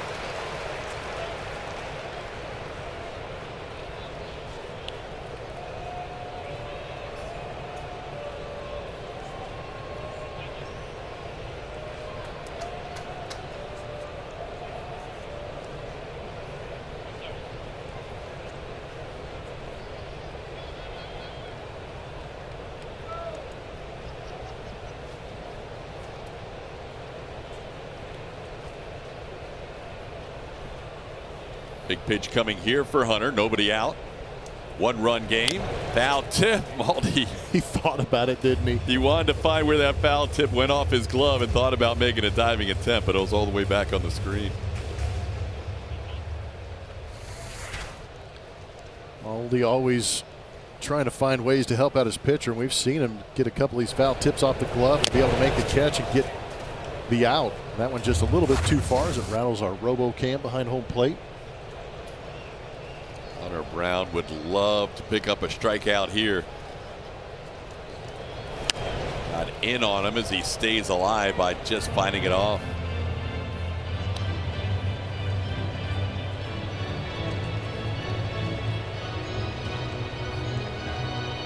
This will be the 8th pitch of this at bat.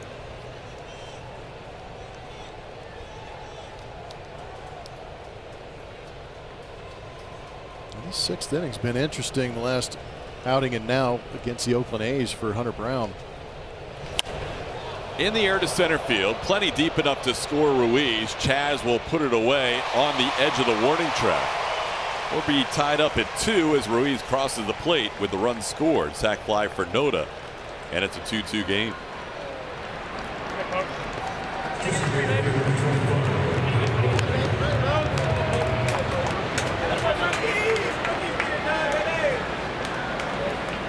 Noda drives in his 15th run of the year. Ruiz scores his 21st run of the year. And here's Brent Rooker. Rooker 2 for 2 today. Base hit to right and a ground single past Jeremy Pena into left center field. Astros get their bullpen going for the first time.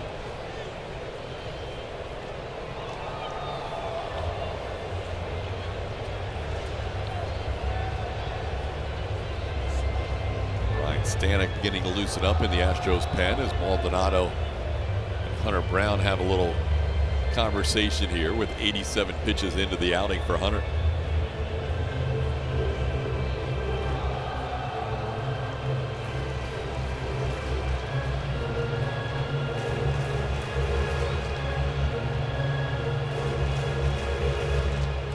Astros had a chance to break things open in the very first inning. They had scored 2 runs and had the bases loaded, but could not score any more.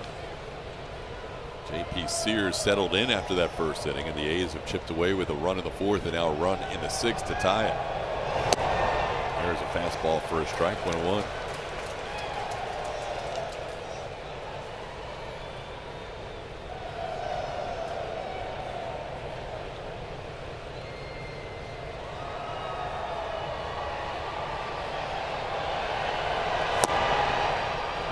Didn't get that call, just missed the bottom of the zone, 2-1. Yeah, Hunter wanted that one. He's doing a good job of trying to battle back in to the lower portion of the zone with that fastball. A lot of these fastballs here in the last couple of innings missing at the top part or above the zone.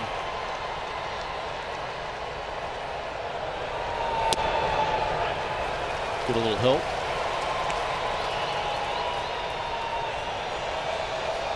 Carlson thought that had the plate, so it's 2-2.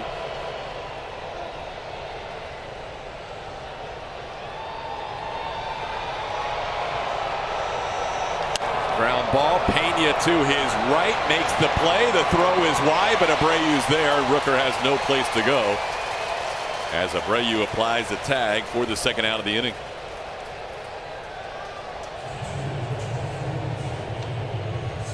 Just trying to read the tea leaves with Dusty Baker. We thought last time when Hunter Brown was pitching after 5 2/3 innings, he was facing his last batter in Jake Berger.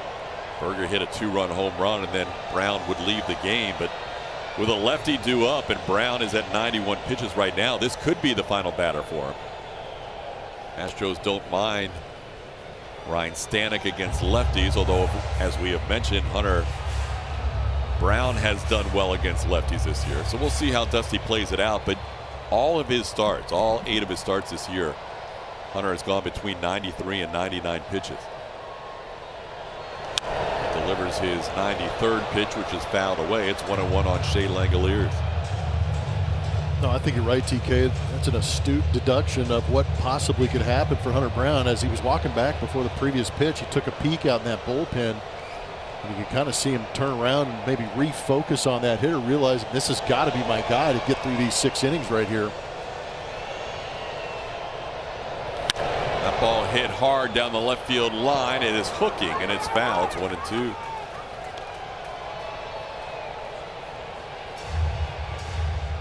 Check out the bullpen usage coming into this game. The day off Thursday helps out everybody. Montero and Abreu have gone 2 of the last 3 days.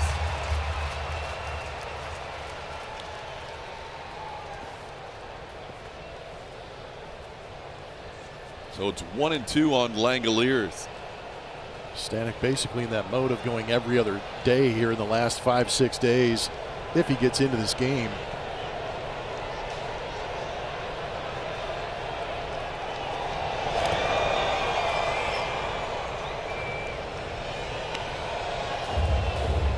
So Langoliers has struck out twice swinging against Hunter Brown. What has he retired him on? Both on the heaters. Heaters up? Yep. He's got him chase up out of the zone a couple of times.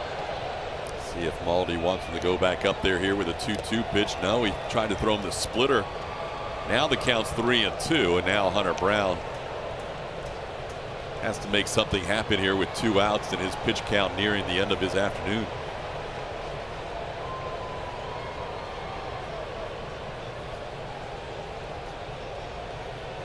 Here's the 3-2 in the air, playable. Chas McCormick comes in, puts it away for the final out of the 6th inning. The A's ties the game with a single, stolen base, an error, and a sac fly, but Hunter Brown goes 6 innings of 2-run baseball and will head to the dugout with a game tied at 2. The 6th, but his day started early. Here is NAMI, or the National Alliance on Mental Illness. They held their walk this morning. Jose Abreu there in attendance to cut the ribbon, kick it off. Said it was important to be there, support and show support, and a big thanks to the Astros Foundation and Happy Jack, all raising awareness for mental health. Saw the shirts that they were wearing. He had a hand in designing as well. And he announced recently that he'd be working with NAMI, and he put out a statement that was pretty passionate, the message being that it's okay not being okay, saying this morning that we're living in a tough and complicated world and times we all need to unite and be better for each other. And these guys don't get a lot of time at home, so good for him to spend a part of his morning doing good in his new community. TK. Absolutely. Abreu sends one into center field, flies out for the first out of the 6th inning.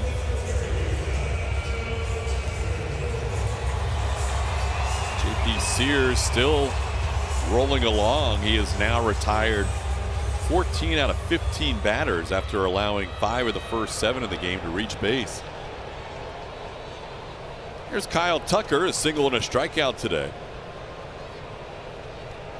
Tucker knocking in a run with his single in the 1st inning. League leaders are presented by Houston Methodist. He had that single with 2 strikes in the 1st inning. And Tucker in the American League, 2nd best batting average with 2 strikes, trailing only the Blue Jays' Kevin Kiermaier. Yandy Diaz and Jonah Heim also on that list, but Tucker coming into the game at .269, moving that average up with a 2-strike hit his first time up. Adrian Martinez, who was loosening as early as the 1st inning, warming up again for the Oakland A's here in the 6th. There's a chance that Sears was going to leave this game in the 1st. The Astros were a batter or 2 away from knocking him out. And here he is in a 2-2 game, pitching in the 6th inning. No, it's been pretty impressive, the adjustment he's been able to make and settle down and get these Astros.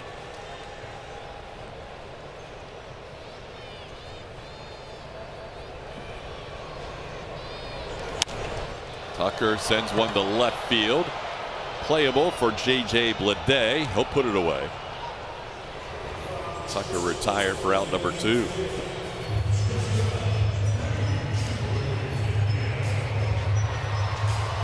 I'll bring up Jeremy Pena.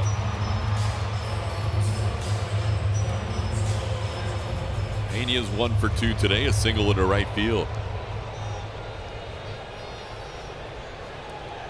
Ryan Stanek continues to loosen up for the Astros, so if Hunter Brown wants to pick up a win, he needs Jeremy Pena to connect, but Pena just got it off the end of the bat. This will be playable for Bleday in left field, and that will do it for the Astros in the 6th. 16 of 17 sent down by JP Sears. It is a 2-2 game heading to the 7th. Hunter Brown ends up with a quality start today and sets a career high in strikeouts with 9. Did not walk a batter. Threw 97 pitches, 62 for strikes. 5 hits, 2 earned runs. Leaves with a no decision, but pitched well enough to earn the win today. The Astros, after scoring those 2 runs in the 1st inning, couldn't add any more runs for him in this start, but Hunter Brown, very impressive outing and start number 9 on the season. This will be our Crawford Bach call to the bullpen, getting Ryan Stanek into this ball game. 14 1/3 innings pitched, 15 strikeouts. You can see a little heavy on the walk number also, but he has been very good of late, going out there and getting some good swings and misses. Effective to some left-handed hitters because of that fastball split combination. He'll face 3 of 4 lefties if he gets that far, at least 2 out of 3 if he gets the side in order. Throws all of 1 pitch to retire Jace Peterson to start the inning. 1 pitch, 1 out on a fly ball to center field. That'll bring up Ramon Laureano. Laureano's grounded out a couple of times, once to Altuve, once to Bregman.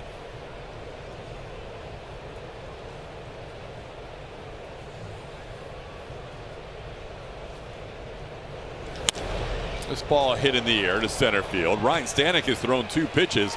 Chaz McCormick has made 2 catches in center. That is the model of efficiency. We'll see. I'll bring up J.J. Bleday. It's almost imperative.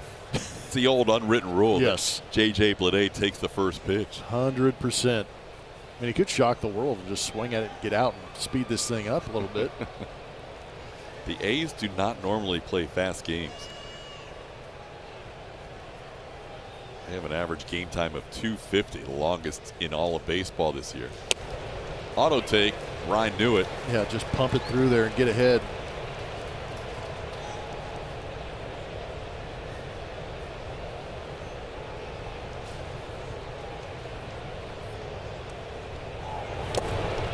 Splitter down. That's the pitch Blummer was talking about. That's such a good neutralizer against the lefties. That splitter has the highest whiff percentage of any one Astros pitch in their entire arsenal. Any pitcher, any one pitch, that splitter has a 60% whiff percentage. The key is being able to entice the hitter to swing at it. And it's now 2-1. Got a weird combination of stats with it. It's got the highest whiff percentage, but then when it's hit, it's got the highest hard hit percentage. There's a fastball away, and it's now 3-1. So Stanek got ahead, and he's now fallen behind 3-1.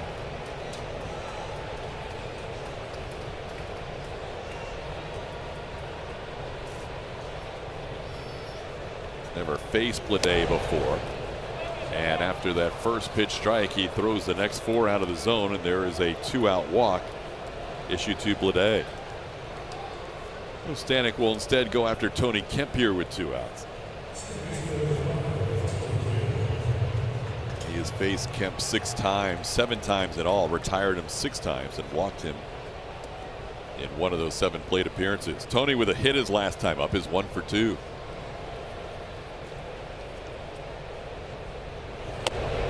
It's 5 in a row out of the zone for Stanek as he misses up and away. A walk by Ryan, the first one issued to A's hitters today. Hunter Brown. No walks and 9 strikeouts while he was in there.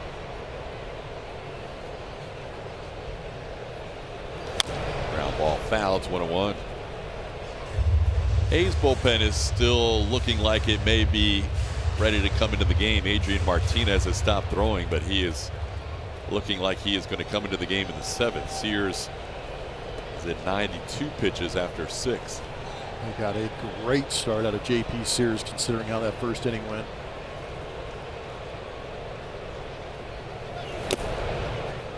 That one's down 2-1.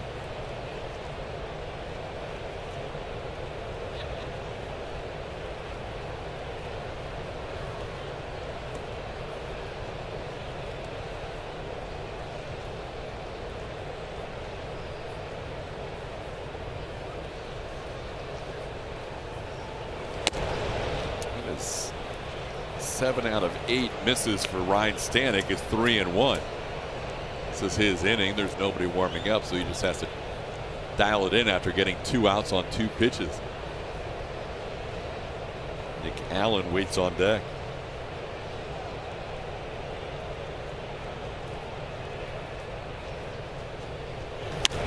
That one popped high in the air on the infield. Jeremy Pena will give way to Alex Bregman, and that'll do it for the A's in the 7th. One walk, one man left on base. Ryan Stanek, a shutout 7th inning. 7th inning stretch time at Minute Maid Park, all tied at 2.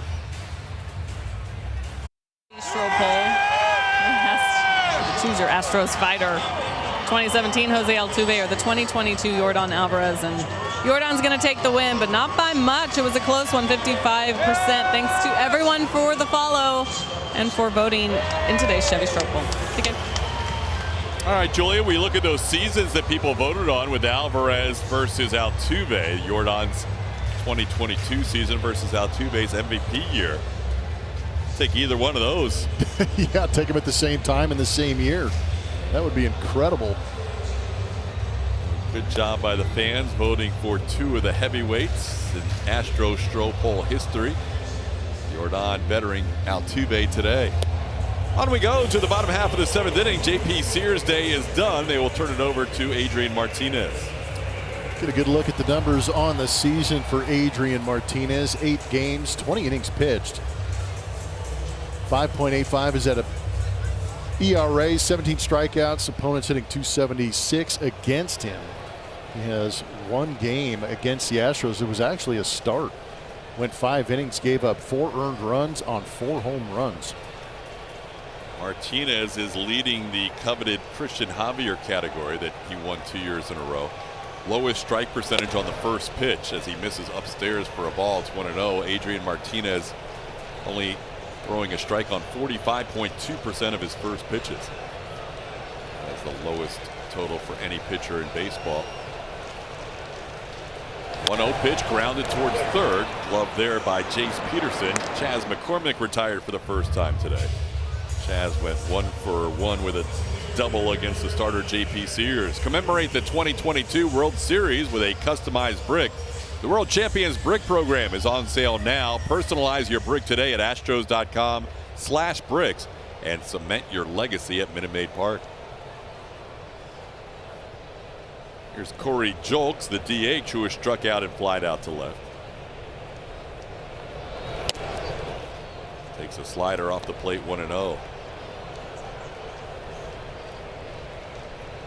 Sears ended up locking it in after a struggle in the first inning. Allowed 5 of the first 7 batters to reach, and then was able to strike out Corey Julks with the bases loaded and 2 outs, and that started a string of 16 of 17 batters retired to end his outing. Sears ends up going 6 innings of 2-run baseball. That ball is just fouled down the line. It's now 2-1.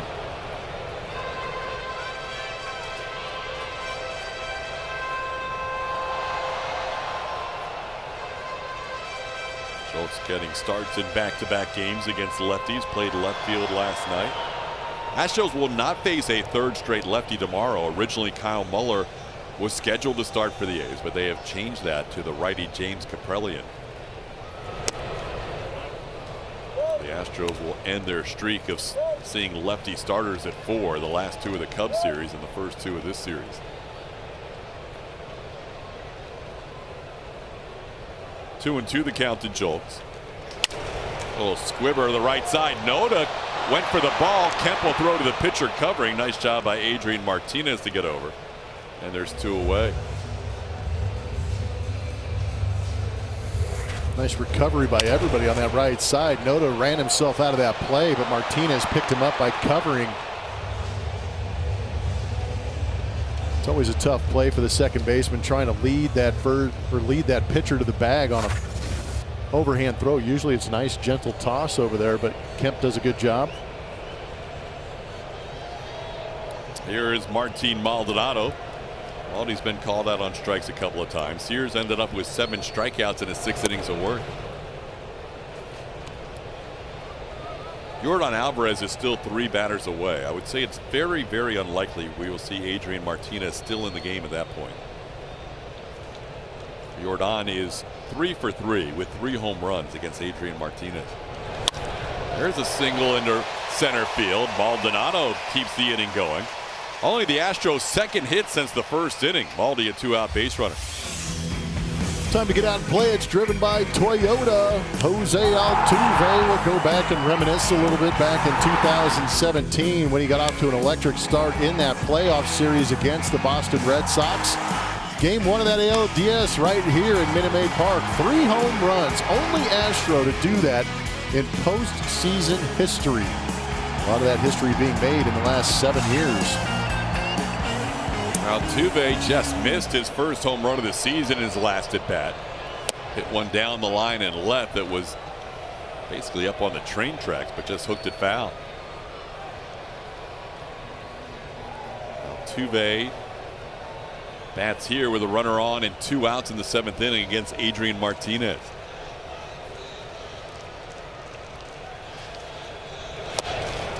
That one's off the plate, 1-1. Marcotte was thinking along with us because he's got a lefty warming up in the bullpen, Richard Lovelady. In case it gets to that point where Jordan would hit, there's no way Martinez will face him.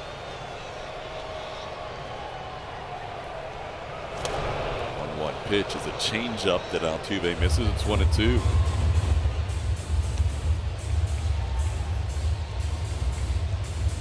A's bullpen has almost the exact same ERA as their starters, 6.56 for the A's bullpen. It's the highest ERA in the majors.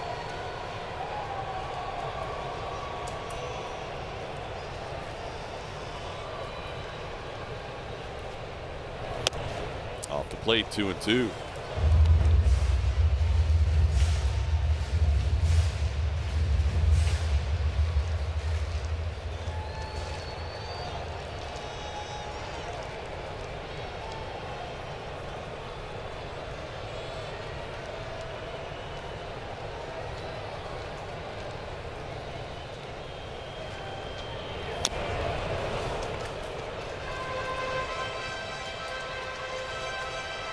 Astros have their bullpen going again. Hector Neris, who's been so good this year, continues to warm up. Neris will have the 8th inning for the Astros. He's hoping to be pitching with the lead. 2-2 pitch, a little bit down, 3-2. That helps. That'll give Maldonado a head start here with 2 outs.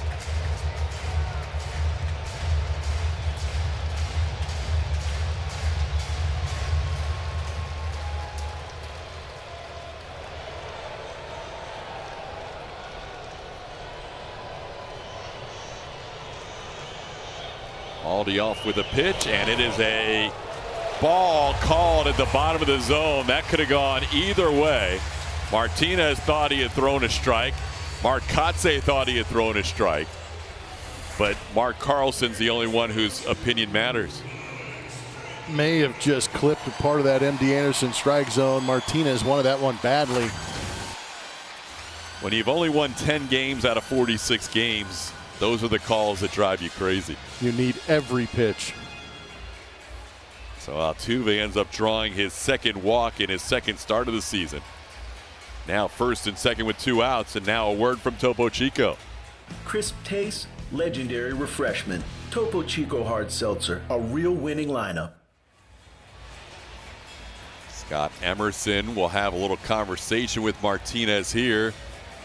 This is definitively his final batter either way, with Jordan due up next. Oh, Bregman's grounded out a couple of times against Martinez. He's also been hit by a pitch. As you can see, the numbers for the Oakland A's bullpen.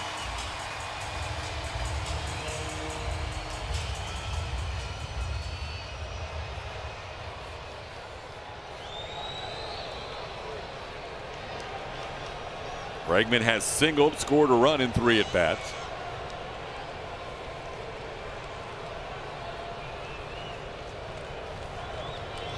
Watches one wide, 1-0.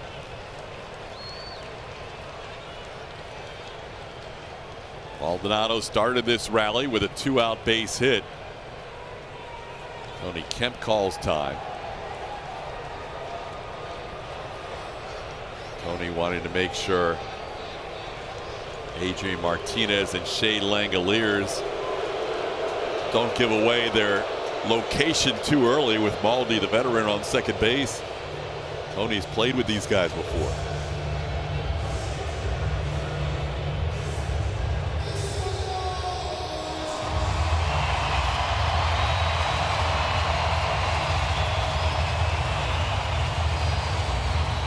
Molly's that winning run out there. 2 outs here in the bottom of the 7th.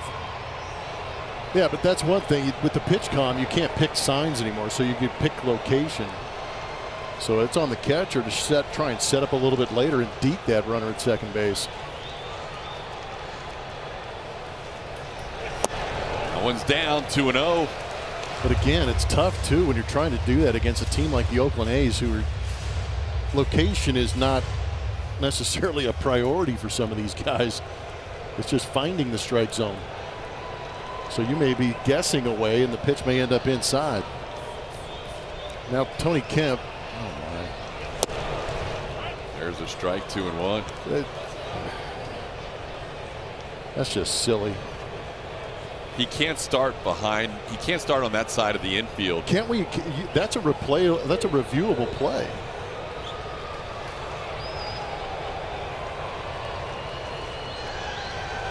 There's a pitch on the inside corner, 2-2. Tony Kemp went over and stood in front of the base runner on the shortstop side. That's technically an illegal position to be in. That was when the pitch was being thrown.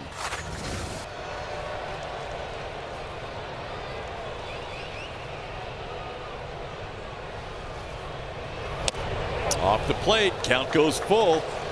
Everybody will be moving with 2 outs. Base hit by Bregman will give the Astros the lead. Jordan on deck, a lefty Lovelady in the bullpen, ready to go if Alex reaches.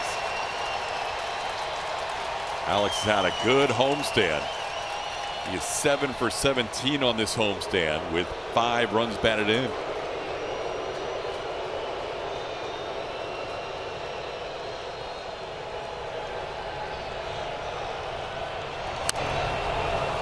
Do it all again as he grounds it foul.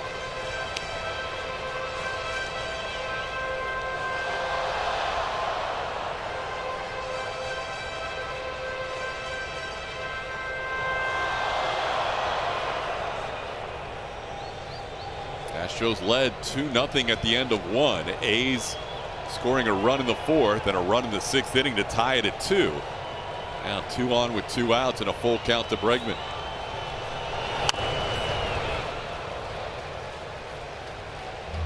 Alex continues to battle. Bregman has drawn 27 walks this year and only struck out 19 times.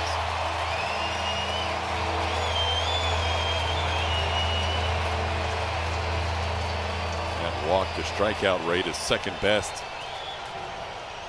in the American League. He's had to fight off a couple of pitches on the edges, down and inside. Waiting for that pitch out over the plate he can handle and go right back up the middle with it. That's a second disengagement in this at bat.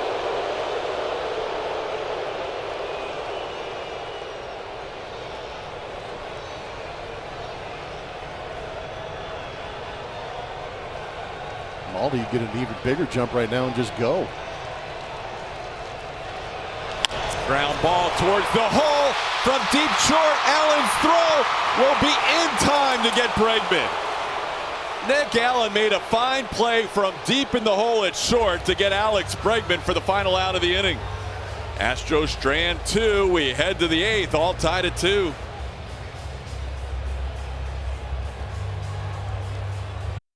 Here's a look at our T-Mobile coverage cam, and Altuve showing some coverage up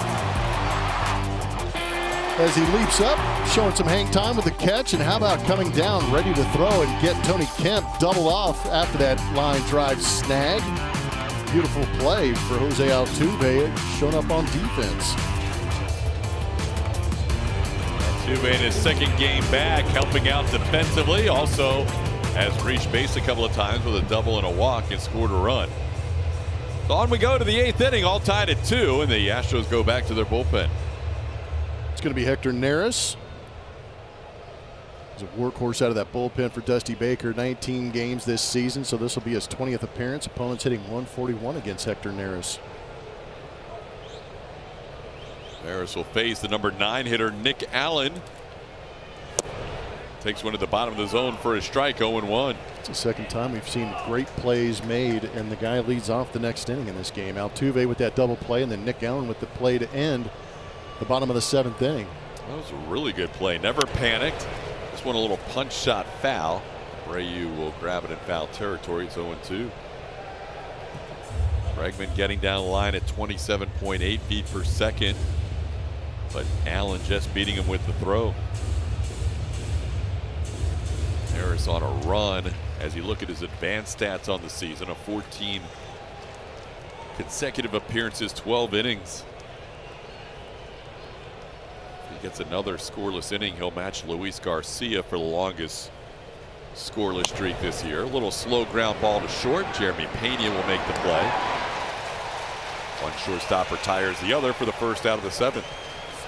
It's Orb's birthday, and he has a gift for you. 10,000 fans that come to the ballpark tomorrow to see the Astros and A's will receive an Orbit can cooler presented by Coca-Cola.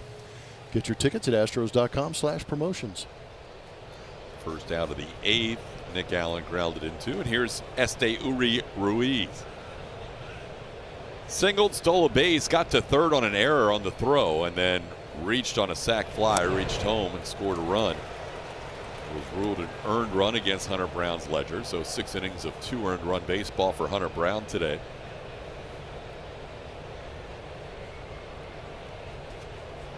Ruiz is 1 for 3 with a couple of strikeouts. Has 3 hits in this series. Down to the count here to Neris, 0-2.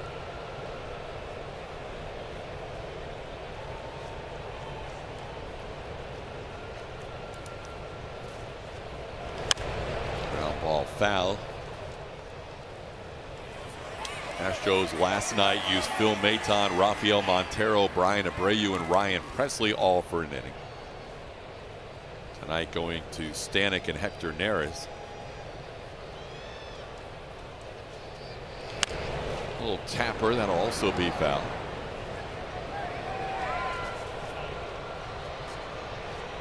Again, the A's as a staff have not had any game on the road this year where they have allowed 3 runs or fewer.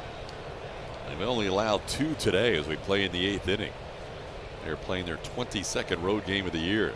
4 is their lowest total of runs allowed in any road game. That one's down 1-2. They only allowed 5 to the Astros last night.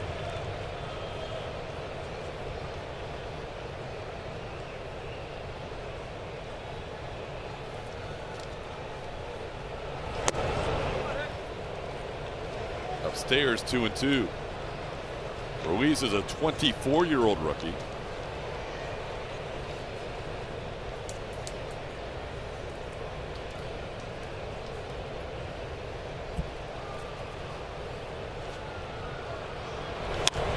Into center field. McCormick coming on, and he won't be able to get there. Just falls in front of him. That'll be a 1-out base hit for Ruiz, who's already stolen 2 bases in this series and has 22 to lead the majors.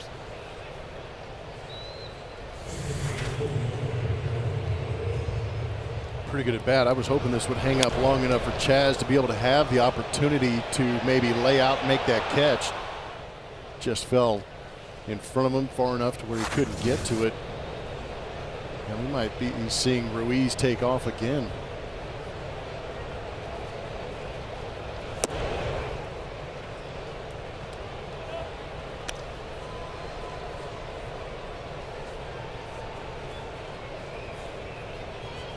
Ruiz was traded last year to the Milwaukee Brewers after starting the year with San Diego. But then at the minor league level, if you add up all the stops, San Antonio, El Paso, and Nashville combined to steal 85 bags last year. There he goes. Baldy's throw will be one hop and past Jeremy Pena into center field. Ruiz, for the 2nd straight time, steals a base and then moves to third on a ball that gets away. Yeah, his speed is wreaking havoc on the Astros defense. It's tough in the middle part of the field, but it's paramount that you keep that ball right where it is and don't give that base runner another 90 feet as that ball skipped through the legs of Jeremy Pena. And with Ruiz recognizing that, able to pop up and get to third base and put some pressure on Hector Neris and the Astros defense. So now the infield has to come in. Ryan Noda hit a sac fly last time after the Ruiz stolen base and an error. Now he swings through a fastball up. It's 1-2.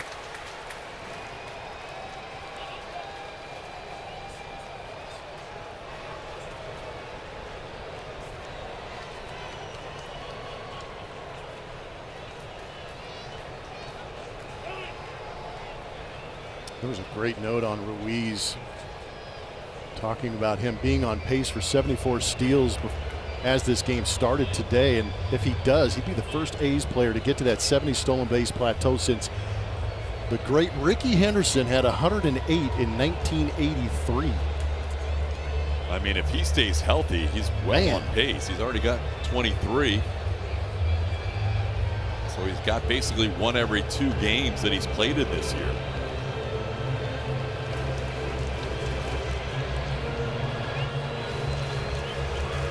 Count 1-2 on Noda.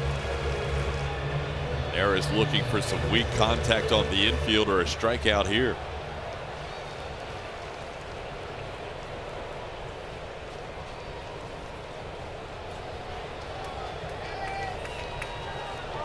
Swing and a miss. He got that strikeout going fastball up. Noda frustrated with himself as he leaves the batter's box. That is a big strikeout for Hector Neris.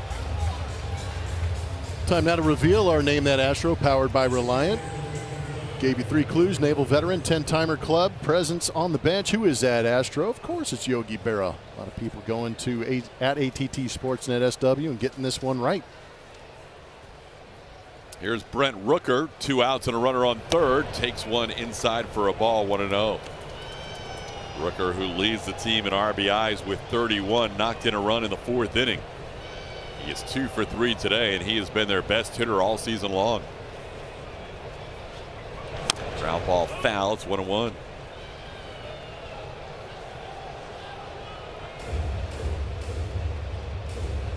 A's only have 10 wins on the season, but 5 of their 10 wins have come when they've been tied after 7 innings. They have another 3 wins when they've trailed after 7 innings. Only 2 of their 10 wins have come when they've led after 7. That one up and in, 2-1.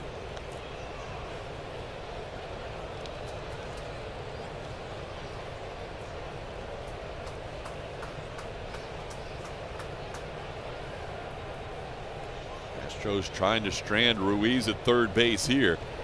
That's a swing for Rooker. It's now 2-2.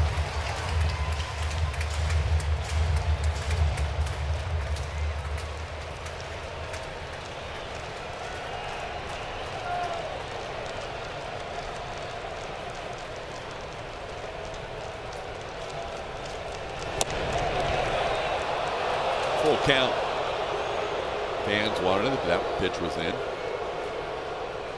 Good try. We've seen Rooker chase in off the plate. That might have been the idea right there, just trying to get him to go after that pitch.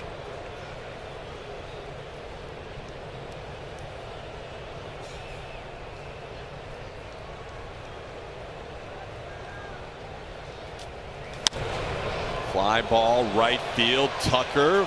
Will he have room? He does. Just in front of the stands down the right field line. Puts it away. Hector Neris with 14 consecutive scoreless innings. Good job getting out of that. Back to 2008. How about the May that Lance Berkman had from May 1st to May 20th in 2008? Batted a mere .522. Had a .971 slug, hitting 8 home runs, 19 RBIs, and scoring 23 runs. Must have been the protection of Carlos Lee and myself that led to these numbers that you saw in 28 games in May. .471 batting average, a 1,409 OPS, 9 bombs, 22 RBIs, and scoring 31 runs. There was a stretch there where Lance Berkman could arguably be the best switch hitter in the game. What a month. New pitcher for the A's, left-hander taking over. Richard Lovelady is going to be that left-hander. 11 2/3 innings pitched this season. He's got a tough task in front of him. He's allowed 7 hits, 6 walks in that time, so he can be a little erratic. Left-handers are hitting 0 off him in 14 at-bats. It's one of the reasons why that slider has been tough on lefties, as he evens up the count on Yordan, 1-1. So Lovelady facing Yordan Alvarez, Jose Abreu, and Kyle Tucker here in the bottom half of the 8th inning. A little crossfire miss outside, 2-1. Yordan has faced Lovelady twice in his career, 0 for 2 with a strikeout. That one's down. Yordan ahead of the count here, 3-1.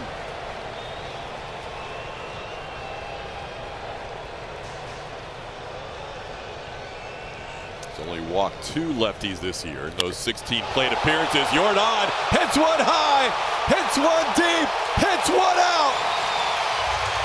Second deck shot for the big man, and the Astros take the lead 3-2 in the 8th. And we have liftoff. Air Yordan. Thank goodness for that guy. 392-foot bomb into the second deck. That's just Yordan land up there. First hit by a lefty against Richard Lovelady. Is a bomb. He can put together some at-bats. RBIs versus relievers this season. Yordan Alvarez at 21. But he is absolutely amazing. Well, Yordan picks up his first hit of the game. It's a big one. He's now had a hit in 15 of 16 games. And here's Jose Abreu. Abreu 0 for 3 today.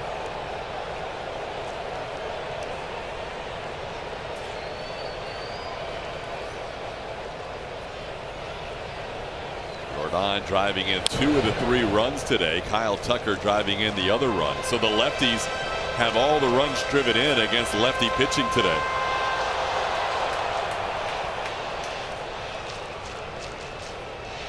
Yordan picks up his 10th home run of the year and his 41st run batted in.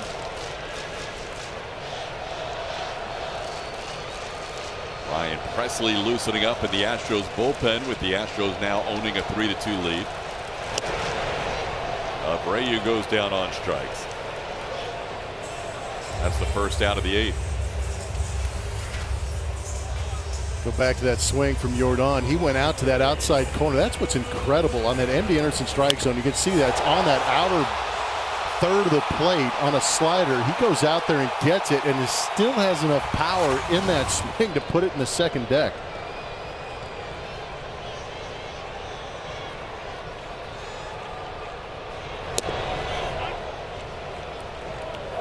Here's Kyle Tucker.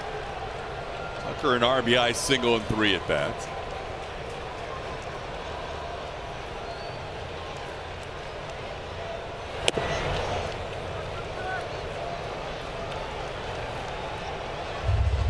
The A's still with this 3-2 deficit, allowing the fewest runs they've allowed in any road game all year, but they trail in the bottom half of the 8th inning.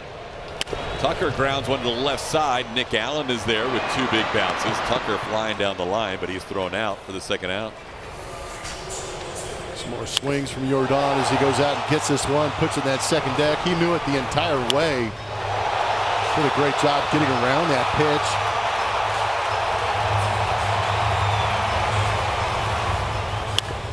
It's just a different sound off the bat. Lovelady couldn't believe it. Yordan's the type of guy you could execute the pitch you want, but he can still do damage to it. Jeremy Pena takes a strike.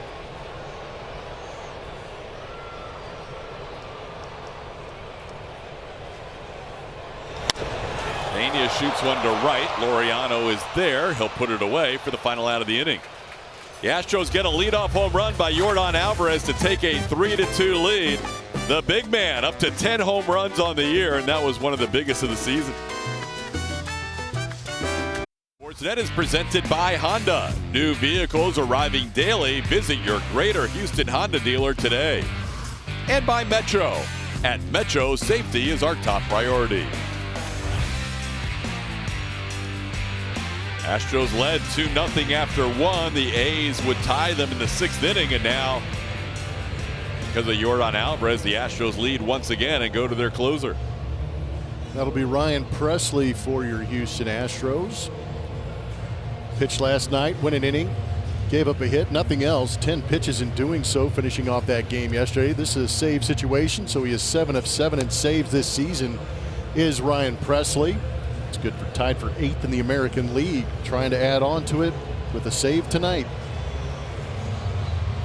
We've got Shea Langoliers, Jace Peterson, and Ramon Laureano due up. And right now, that swing by Yordan Alvarez, the difference in this game.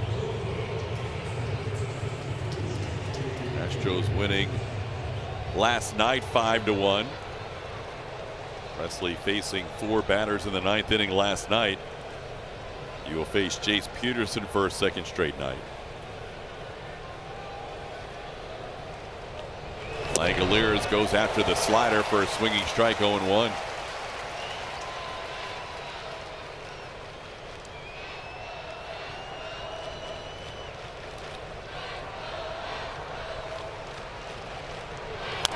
Little tapper foul.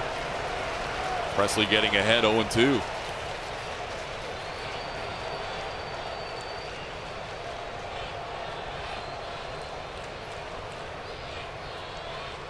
Astros trying to go to 5-0 on this homestand and extend their winning streak to 6 games.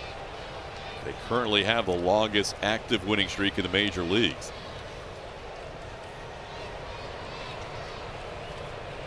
Ground ball towards short. Pena has it to his left. Beats Langoliers by a step, who is getting down the line, 1 away in the 9th. Tomorrow's Astros game with the Oakland A's on AT&T Sportsnet will also be available in English and Spanish. Our main telecast will air on the main channel, with the Spanish telecast airing on Southwest 2. Check your local listing for your channel location. 1 out, base is empty. Here's Jace Peterson. Peterson grounded back to the mound yesterday when facing Presley.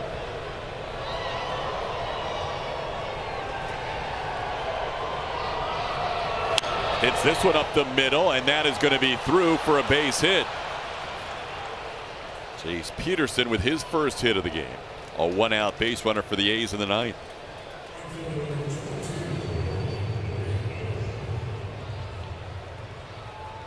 Going to bring up Ramon Laureano. Laureano has faced Presley 8 times. He is 4 for 8. But he has struck out 3 of those 8 at bats. Swing and a miss. Went after the slider, 0-1.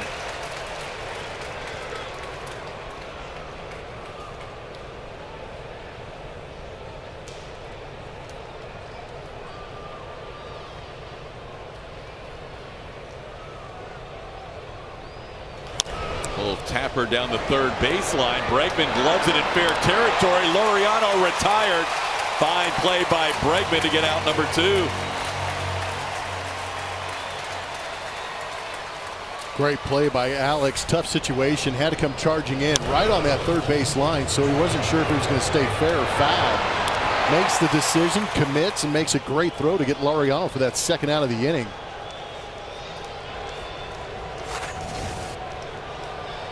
Now J.J. Bleday will bat. Bleday 0 for 2 with a walk. Ground ball, right side foul. Presley getting ahead 0-1.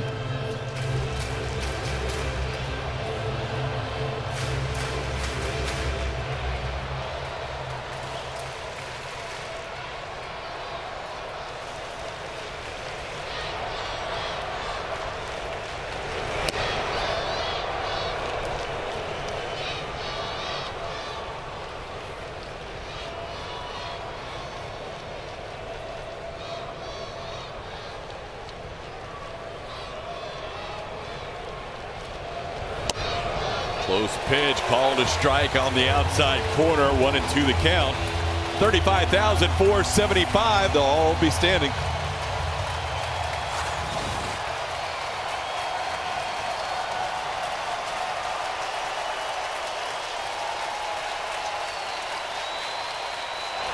Got him! Ball game over! Ryan Presley closes the door on a 3-2 victory. The Astros win their 5th straight at home, their 6th straight overall. A's made it tough on the Astros today, but the Astros with a big swing from Yordan Alvarez with a 3-2 win, Blummer. I tell you what, you got to take a philosophy out of one of the owners in the Oakland area, Al Davis. Just win, baby. It wasn't pretty, but it ends up being a W. They had to fight through some tough pitching. J.P. Sears stepped up for the Oakland A's, but the big swing from the big man in that lineup is the difference in this ball game, with Yordan Alvarez going to the second deck for that solo home run in the bottom of the 8th, setting things up for Ryan Presley. Astros with 6 wins in a row, now a season best 7 games over 500. They are 5-0 on this homestand. They'll go for a perfect homestand sweep in tomorrow afternoon's game. Astros postgame show presented by Whataburger will feature Kevin Eschenfelder and Brian Bogusevic. They will break down today's game. Julia Morales will gather interviews. All that coming up on the postgame show presented by Whataburger right around the corner.